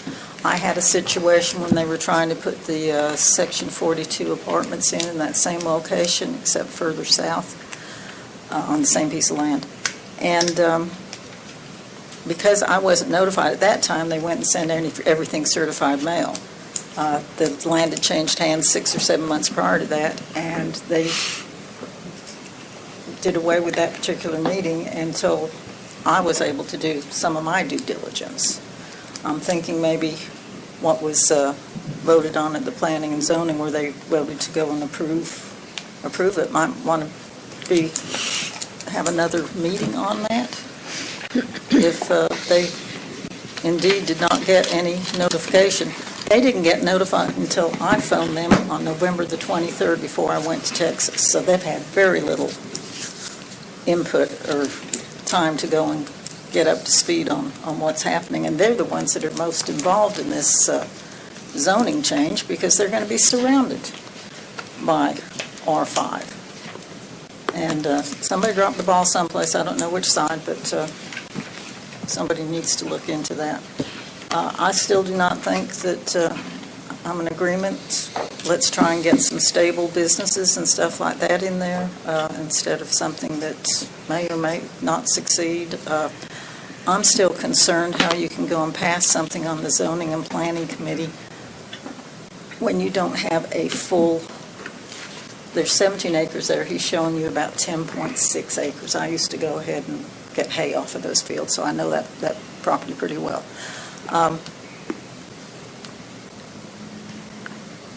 There's no showing where the detention pond's going to be. There was talking about walking trails and things like that. I want to see that half too. I want to see that west half, that wooded half, not just this other one. I guess they took care of the problem when we left last time. They were going to move everything up 70 feet because I have a 70-foot easement up to a certain point. And they instead decided just to go and put a highlighter and mark those out. So I don't know if we've done enough planning on this. I understand that it takes a lot to go and put something together with this magnitude, but I still don't think that this is the right zoning. And why are we just spending tens and thousands of dollars and we do a knee-jerk reaction anytime somebody comes into town and, yeah, we'll go and change the zoning for you, that's fine. I don't think that's how this town is going to go ahead and develop correctly. I mean, and like I said, it's been so new. You just did it 2 months ago or whatever, approved the final thing, and now we're saying, no, we're not going to do that.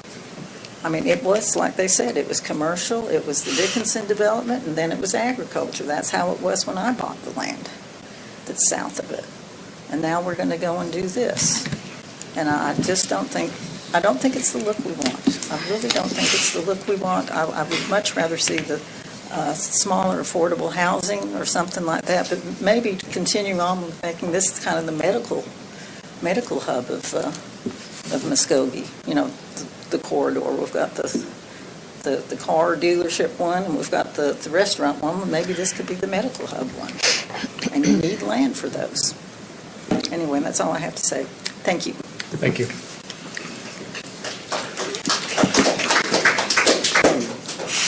Next, we have Michael Gregg.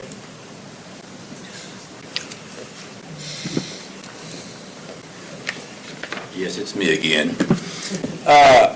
Observation, I like to listen more than speak.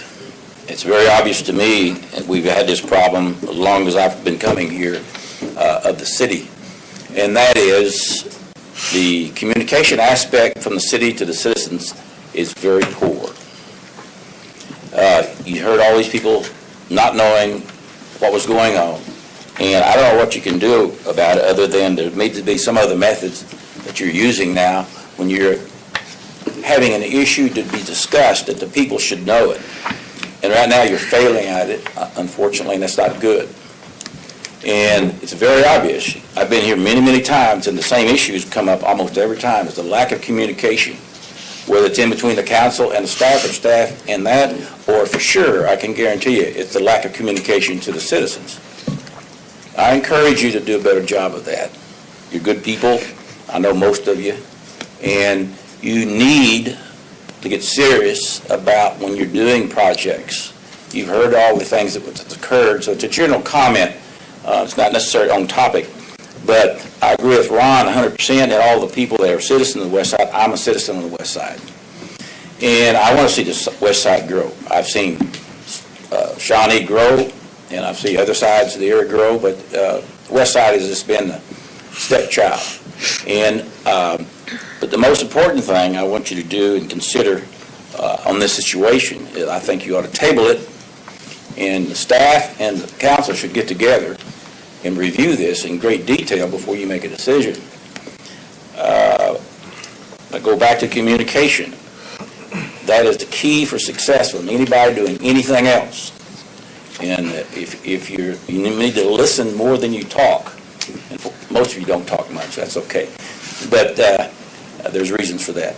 But I urge you to go and table this and sit with each other and review it. But I encourage you even more so is to get the information out. You're doing a terrible job of informing the citizens. And the point of question is the citizen group that was put up some time ago about the bond issue. I know what the results were, so did the members that were on there. Lack of communication. And I appreciate your time and effort. Thank you, Mr. Craig.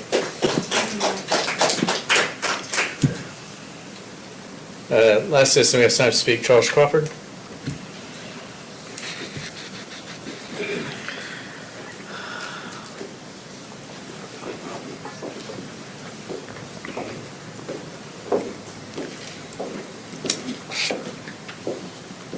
Charles Crawford, Ward 3. Good evening again. When I passed out the packets that I had earlier, there was an intent and purpose behind that. I noticed that I got a little bit of guff and a little bit of kickback. That was on purpose. There is some serious problems here with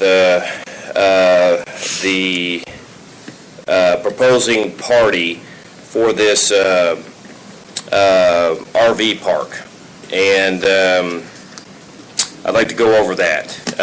Part of this is a code enforcement officer case number 25-76845, brought on by Perry Beasley, who's a fantastic code enforcement officer, and the owner of the property, just as recently as 8/8/2025, has been cited with a notice of weeds, grass, trash, and abatement, and a lien has been put on the property. That is problematic. If we can't take it, if the owner can't take care of the property before they build anything on it, how would we possibly expect them to take care of the property after they build something on it? And that leads me into the issue with code enforcement. Some of these areas are going to be private drives, and our code enforcement officer is going to be able to go down these private drives. These are not going to be city accessible roads. The horseshoe that goes around the Veterans Building, of course, those main drives will be probably city drives, but the internal structure of the gigantic U, are those sub-roads going to be accessible? And that's why I brought in two of those pictures that I brought in. Those units are clearly out of code. Clearly out of code. Those have been turned into code enforcement, and that those pictures are available to you tonight, because those will be available to code enforcement as soon as they open it and read it tomorrow morning. There's a purpose for those pictures. It's not to degrade the homeowner, it's not to embarrass the homeowner, but it is to notify everyone here that these types of actions are just not going to be tolerated any longer. People applying for property development to change, a major change from commercial 1 to residential 5, which, as Mr. Dean spoke, residential 5 is a blurry zone for Muskogee. Residential 5 is not really defined. What actually is it? The city statute actually cites Res 5 as trailer home, but this is an RV park.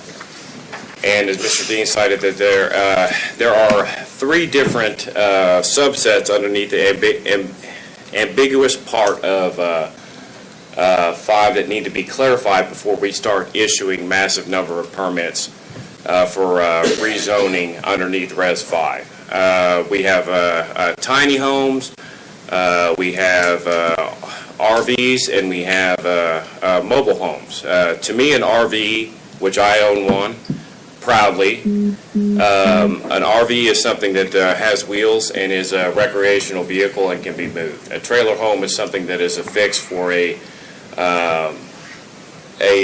certain period of time. So the definitions here need to be quite clear. Residential 5 probably needs to be split into residential 5 subclass A, subclass B, subclass C. Let's make it a little bit more clear here.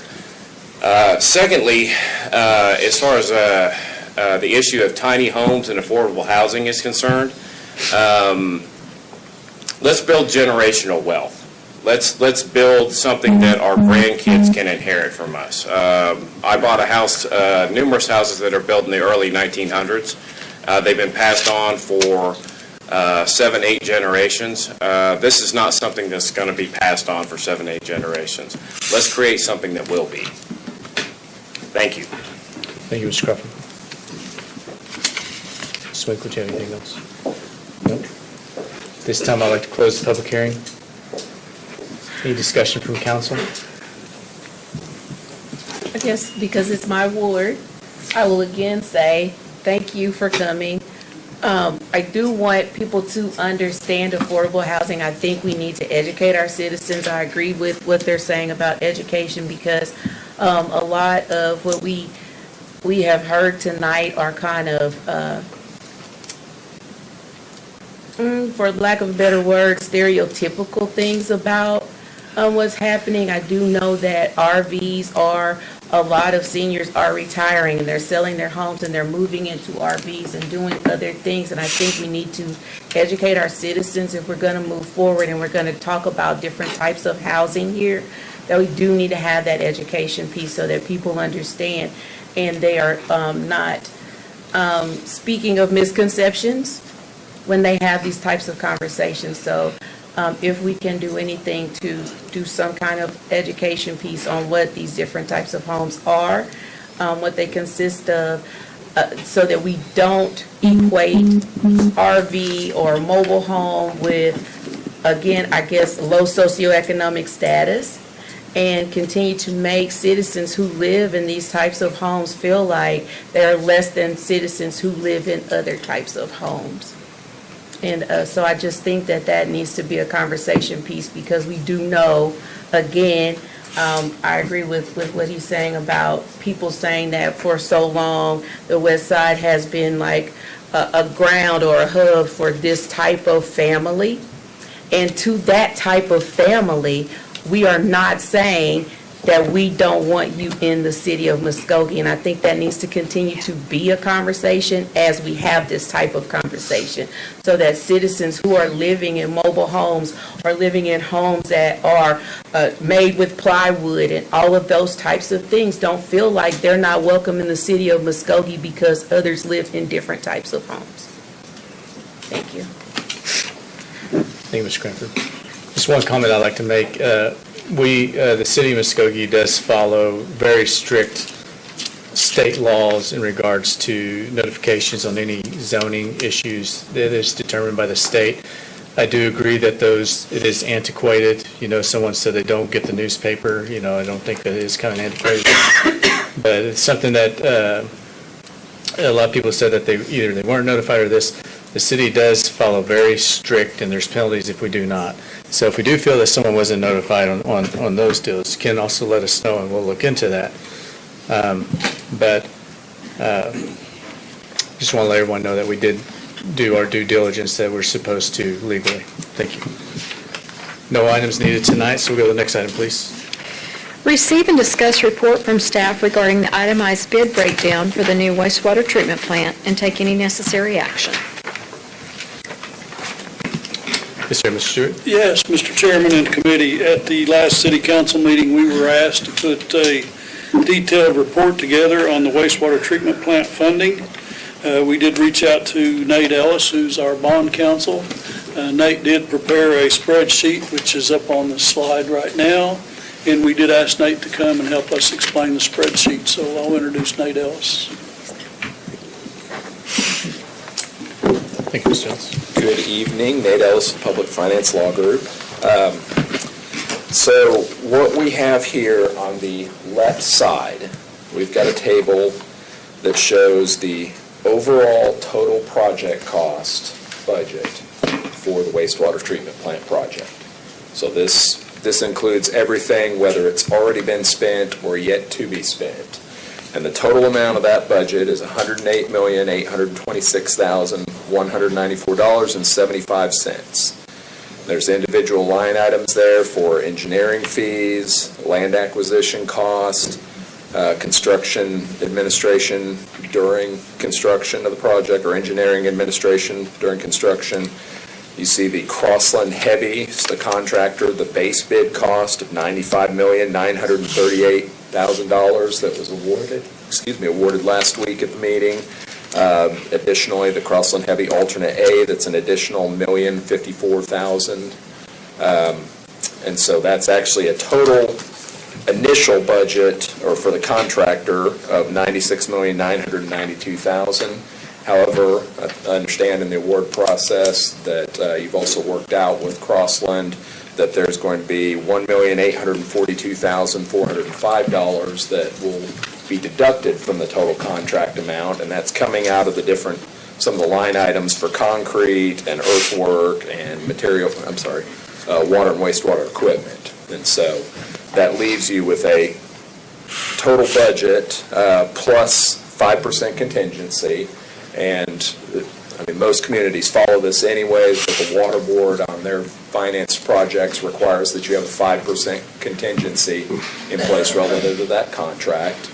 Obviously, any change orders that would be approved relative to that contingency would have to come before this council for further approval at a later date.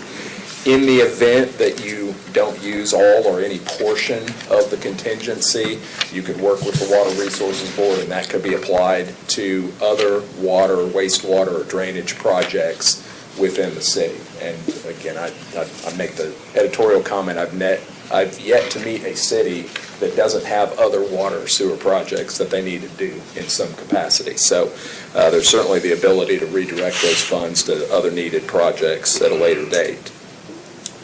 So, $108,826,000 is the total number.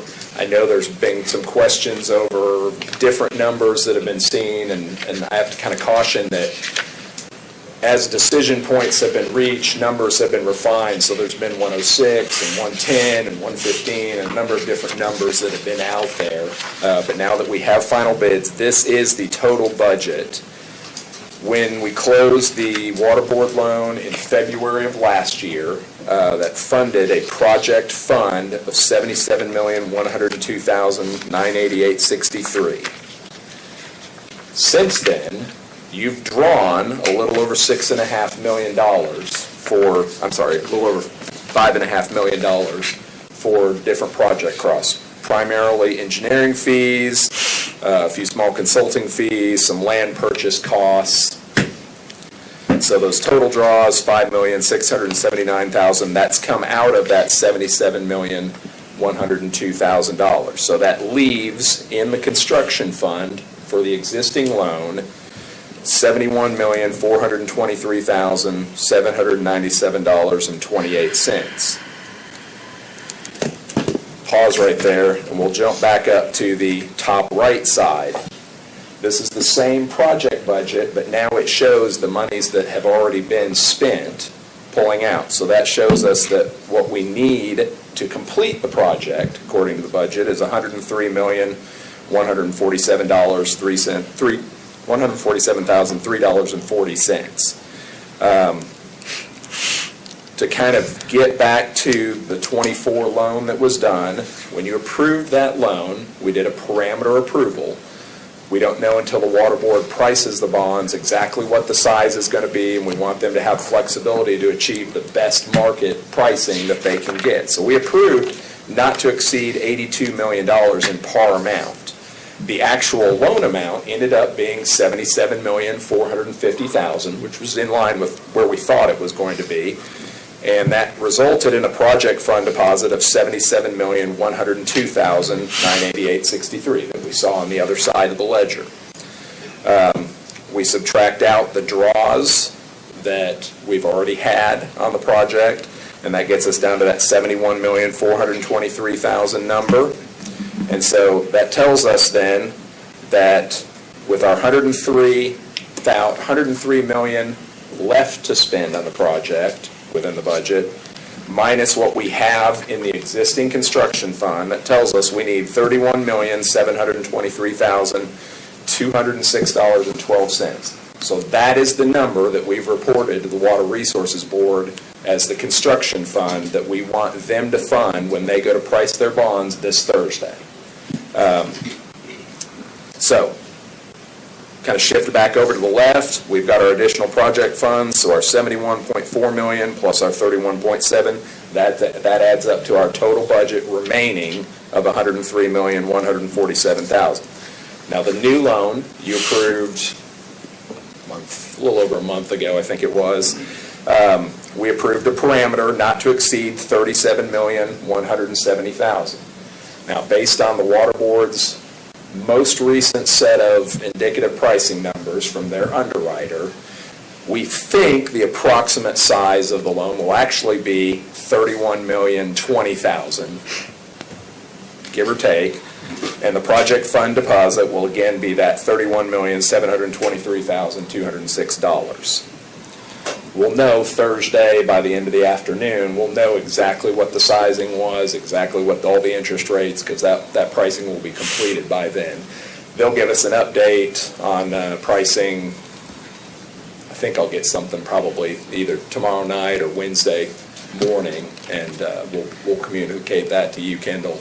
That's kind of where we stand, kind of tracking things as best as we can. It looks like interest rates have gone down just a little bit since November 17th, the last time they did their indicative pricing. So we think everything's getting just a little bit better there. So I know there was a question about the existing draws. The last draw on the construction fund was submitted on August 20th of 2025. So when you see on this table on the left, it talks about project funds through 8/20/2025. That was the date of the most recent draw that was actually submitted. And we really didn't anticipate any more draws being made until contract is executed and construction begins, and that work process actually begins. There's a note down at the bottom that this doesn't reflect any additional draws made after 10/26/2025. think that was kind of a holdover from that date was kind of a holdover, but there have not been any further draws that have been submitted by the city since that August 20th. So that's a current number. So your balance that you have of the $71,423,000, that's a good balance, okay? So that includes the draw that was submitted, or that contemplates the draw that was submitted on August 20th. That's come out of that balance number already. That's what's left after that draw. Couple of side notes. You have been earning interest on your construction fund since we closed this loan back in early February of '24. We went back and calculated, since that time, you've actually generated $5,643,465.15 in interest. Okay?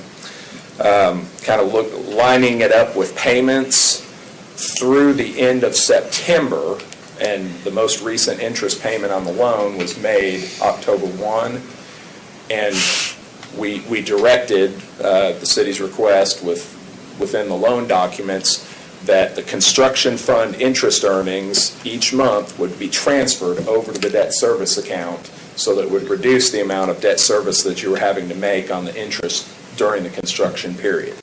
So from February of '24 through that October 1 payment that was most recently made to the Water Resources Board, you earned $5,001,721 in interest, and you actually paid $5,846,207.83 in total interest. So kind of your net cost up to this point is you only paid about $845,000 in total interest on that $77 million loan. So again, that's helped to offset. Now, we're seeing interest rates have been slowly declining over the last year plus or so.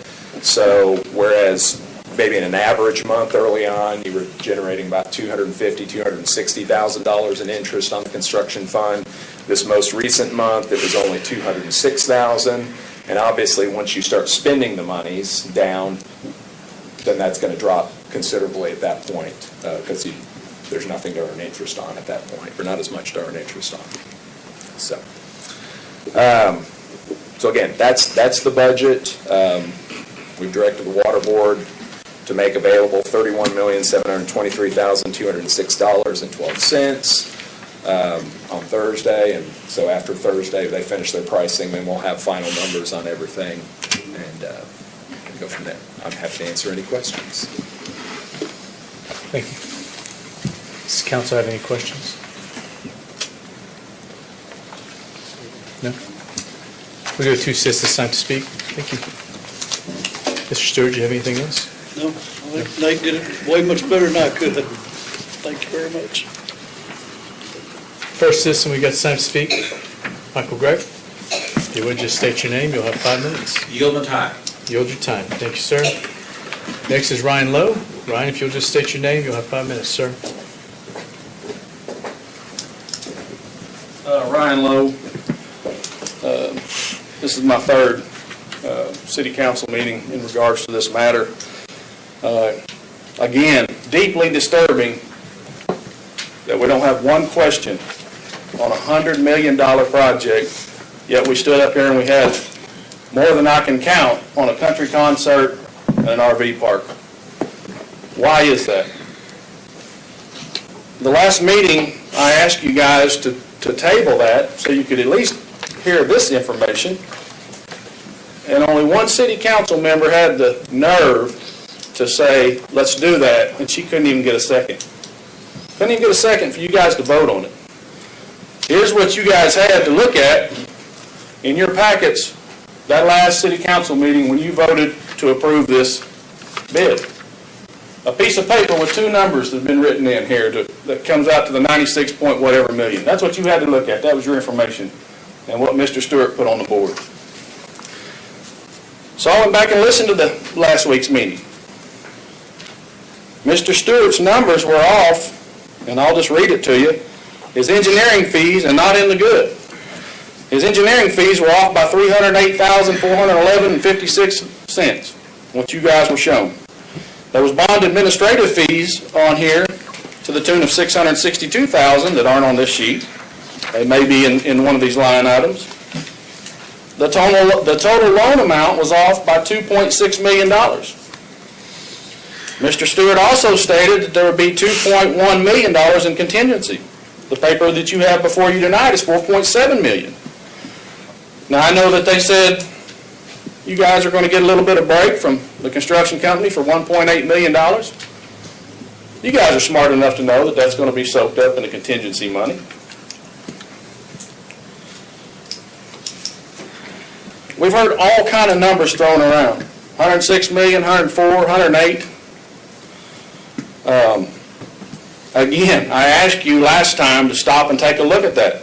This will be a black eye on our community for decades to come.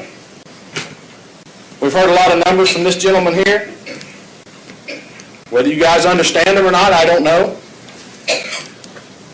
What we didn't hear is we still don't have a question to Mr. Hall's, or an answer to Mr. Hall's question, which is, how are we going to pay for this? Nobody knows. It hasn't been explained to the public. Most of the public don't even know what's going on up here. We've shown that tonight. We've already had one rate increase. We've had another one just in October. We've got another one scheduled for next year. And that doesn't have anything to do with the additional money we borrowed. When I was here last week, they brought up, Mr. Stewart and the mayor brought up Mr. Cook to tell you how much things have went up. Mr. Cook's construction company is going to do over $10 million worth of work on this project. What do you think he's going to say? Ryan's right, let's get another bid. Let's look at it a little further. I agree with him. It is going to go up. That raises another question. This is a 3-year project. He said that the bridge out there over the river was going to come up with a change order of additional $20 million. Are we going to be here next year asking for $20 more million? Then we're at 128. And then we're going to come back next year and ask for another $20 million? This is a loan. Somebody has to pay that back. We have to take it serious. We can't go buy a new truck if we have a little money left over. This is a moot point now because you guys wouldn't listen to this information when I begged you last week. Now you have the information, partially, but you've already voted on it. It's a done deal. I said this last week and I'll say it again. Those of you up there that have businesses and budgets at home, you can't run your home life and your business like that. I don't expect you to run our business like that as well. Thank you for your time. Thank you, Mr. Lowe.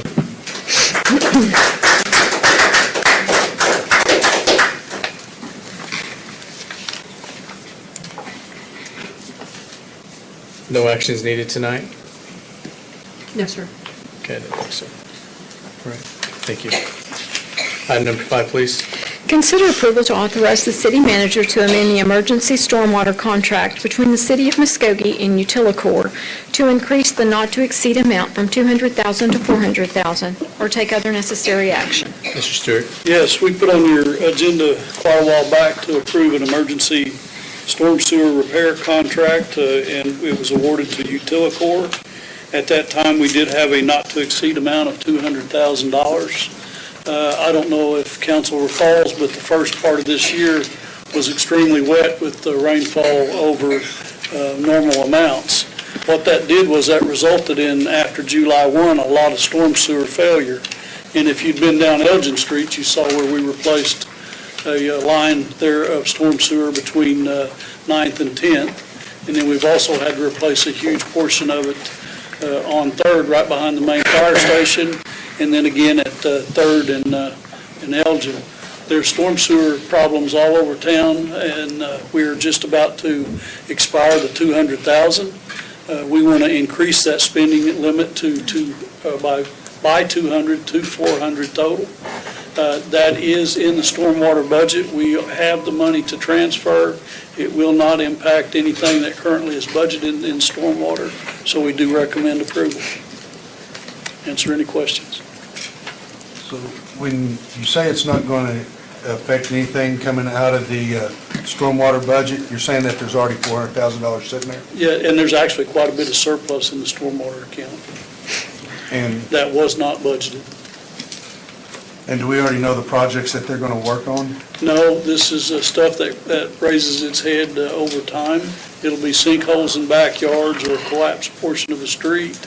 There's quite a few areas out in Grandview 7 currently, I know, that need some work, that have some storm sewer issues. There's plenty of work for the storm sewer contract. I don't see an issue with it. Matter of fact, Avery and I were just questioning whether we're taking it high enough.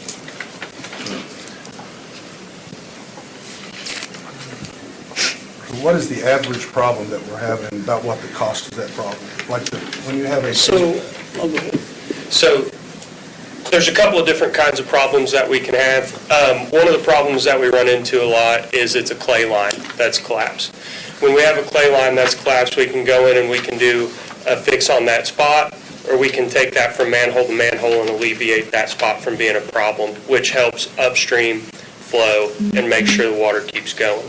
So when we do something like that, it's about $30,000 to $40,000, depending on length from manhole to manhole. For a spot repair on a non-clay tile line, it's going to be $7,500, and that's from excavation, repair, put the street back.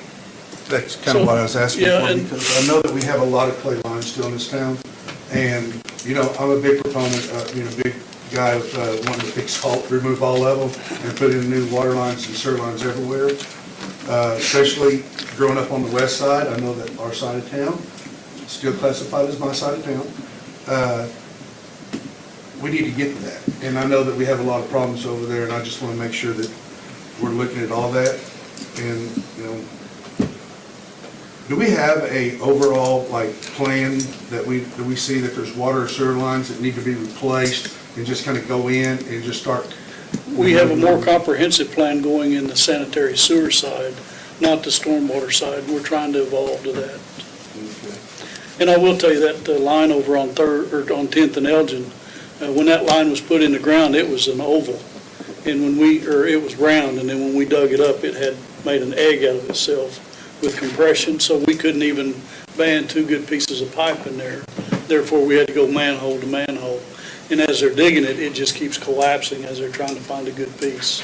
And, you know, like a good friend of mine used to say that works for the city, it just takes money, and sometimes we just don't have a lot of it in our city. And so, but guys, I appreciate what y'all do as far as trying to fix our problems.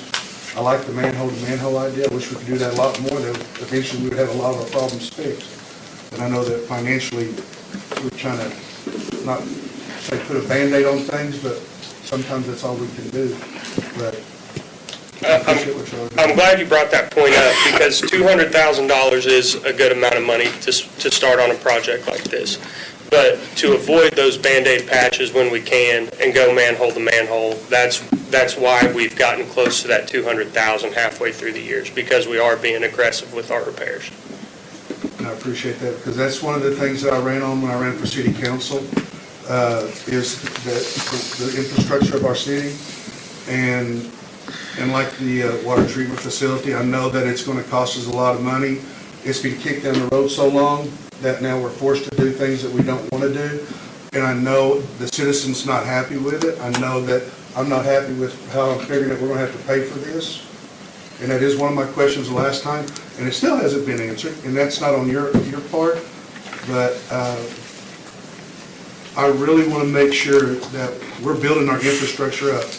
See, as we said up here as city councilmen, we're not known to do the ugly stuff. And water lines, sewer lines, drainage lines are not pretty.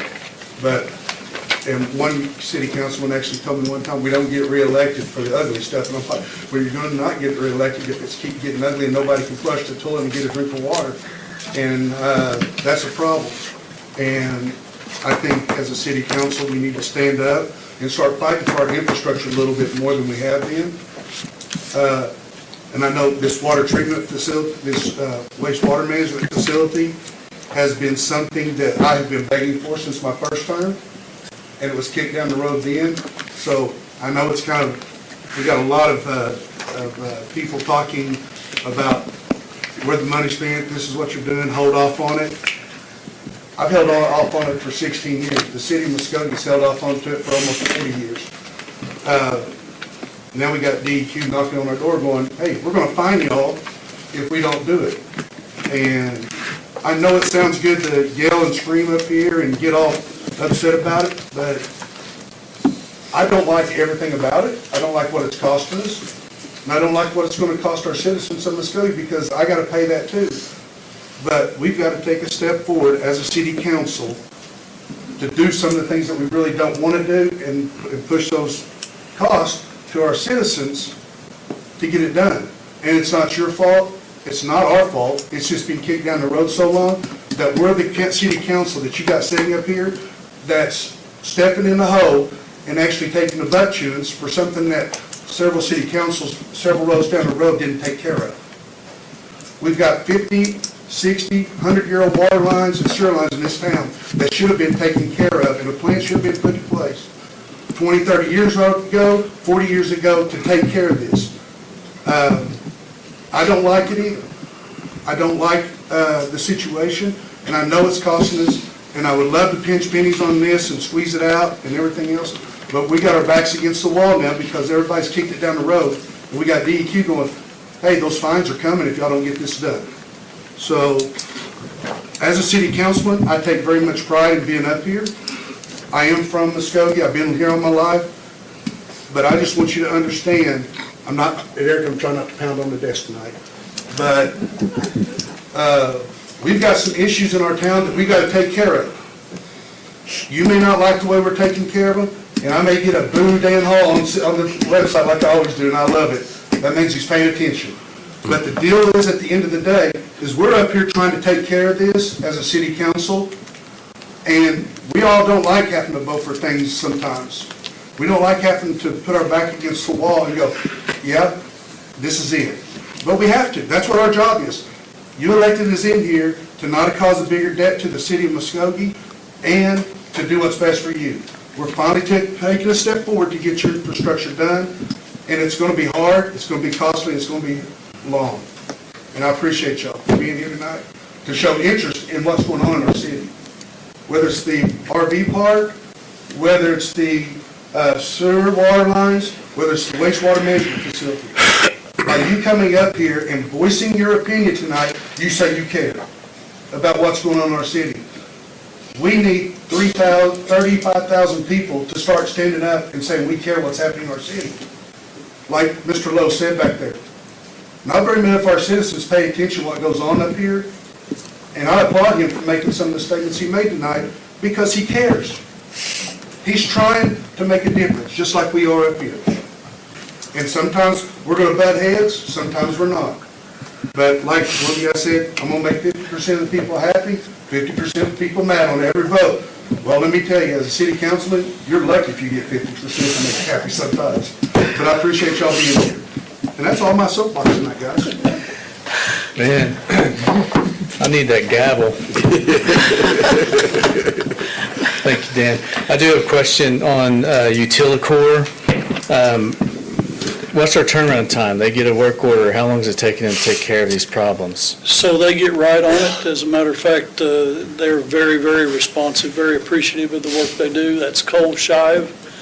He's one of the owners of Utilicore, and we couldn't speak more highly of him. And we go and we inspect their work every time, and they come back out. As a matter of fact, on those two projects, we actually did use our Great Plains inspector on the Elgin Street to take photos and go out there every day and inspect. He inspected the saw cuts. If you went over and watched the work, you'd have saw it was real clean, neat, some of the best asphalt work at the end of it. Very, very pleased. And last thing, you mentioned that we had a sewage study. Do we not have a stormwater study? So stormwater is slowly evolving into that world in DEQ, and we've never been made to do that. Now they're actually wanting us to map all of our storm sewer system, which, believe it or not, we just about have accomplished now. Okay, so we're doing that currently, because I thought we approved something along those lines. Oh, yeah, we're moving along on it, so. Okay, thank you. I'd like to move for approval. Thank you. Do I have a second? I have a motion, and a second. Any further discussion? Roll call, please.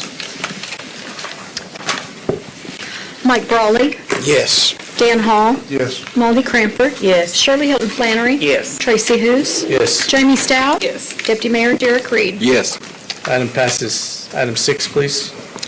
Consider approval to adopt a corrected citizen participation plan as required for the city's applications to the CDBG-DR2022 funding for the Meadows Stormwater Master Plan Study and the Meadows Housing Buyout Projects, or take other necessary action. Thank you. We have put this back on the agenda. We're working on 2 of these grants. In the last Citizens Participation Plan, we had a form that has been updated. We had to do that to comply with the grant requirements as a housekeeping item to keep moving forward with this grant, and staff does recommend approval. Thank you. Do we have any questions for Mr. Rigney? I have a question, but I think it's something that we continue to hear repeatedly. When you ask for citizen participation, I see number 1, it says providing frequent and timely public notice for the program activity in the local newspaper or by posting at City Hall, County Courthouse. Is there another avenue that we can utilize as we make these public notices so that citizens are able to get the information and actively participate? Because I think that's something that we continue to hear. And it's not that we're not trying to, solicit the participation. I think that we just do need to figure out ways that our citizens are actively engaging with us. Yes, there are more ways. These are the ways recommended by the Community Block Development Grant Group, but we will work with Judy in public relations to use Channel 14, Facebook, and any other avenues that we can. Thank you. There's a couple blanks on this attachment. This, excuse me. On E and F. Yes, this is the attachment sent directly from the grant authority. So this is what we were asked to put on, and we'll continue to refine these as they give us direction. So can we still send out water bills, right? Can we still put a little note in there to look at something like go to our website or whatever and put a little thing on there? Okay, so we can do the website a little bit too. So. Yep. We'll, I'm sure Judy's watching this, and we'll make sure that she hears these concerns. I hope Judy's enjoying her time at home. Do you have a motion or any other comments, questions? If for approval. I'll second it. Okay, I have a motion and a second. Any further discussion? Roll call, please. Mike Brawley, Yes. Dan Hall, Yes. Melody Cranford. Yes. Shirley Hilton Flannery. Yes. Tracy Hous. Yes. Jamie Stout. Yes. Deputy Mayor Derek Reed. Yes. Item passes. Next item, please. Consider approval to adopt a subrogation agreement, CDBG-DR2022, as required for the applications to the CDBG-DR2022 funding for the Meadows Stormwater Master Plan Study and the Meadows Housing Buyout Projects, or take other necessary action. Mr. Rigney? Yes, so this is a subrogation agreement. This is another requirement from the CDBG. This basically is just to ensure that we are not double dipping funds, so that FEMA didn't give money that we haven't already expended on an issue, and then we get money from the CDBG. That's not the case as it currently is, but that's just an example for what this agreement aims to keep from happening. Okay, thank you. Move for approval. I'll second it. I have a motion and a second. Any further discussion or any questions? Roll call, please. Mike Brawley. Yes. Dan Hall. Yes. Melody Cranford. Yes. Shirley Hilton Flannery. Yes. Tracy Hous. Yes. Jamie Stout. Deputy Mayor Derek Reed. Yes. Item passes. That concludes tonight's Public Works meeting. Thank you.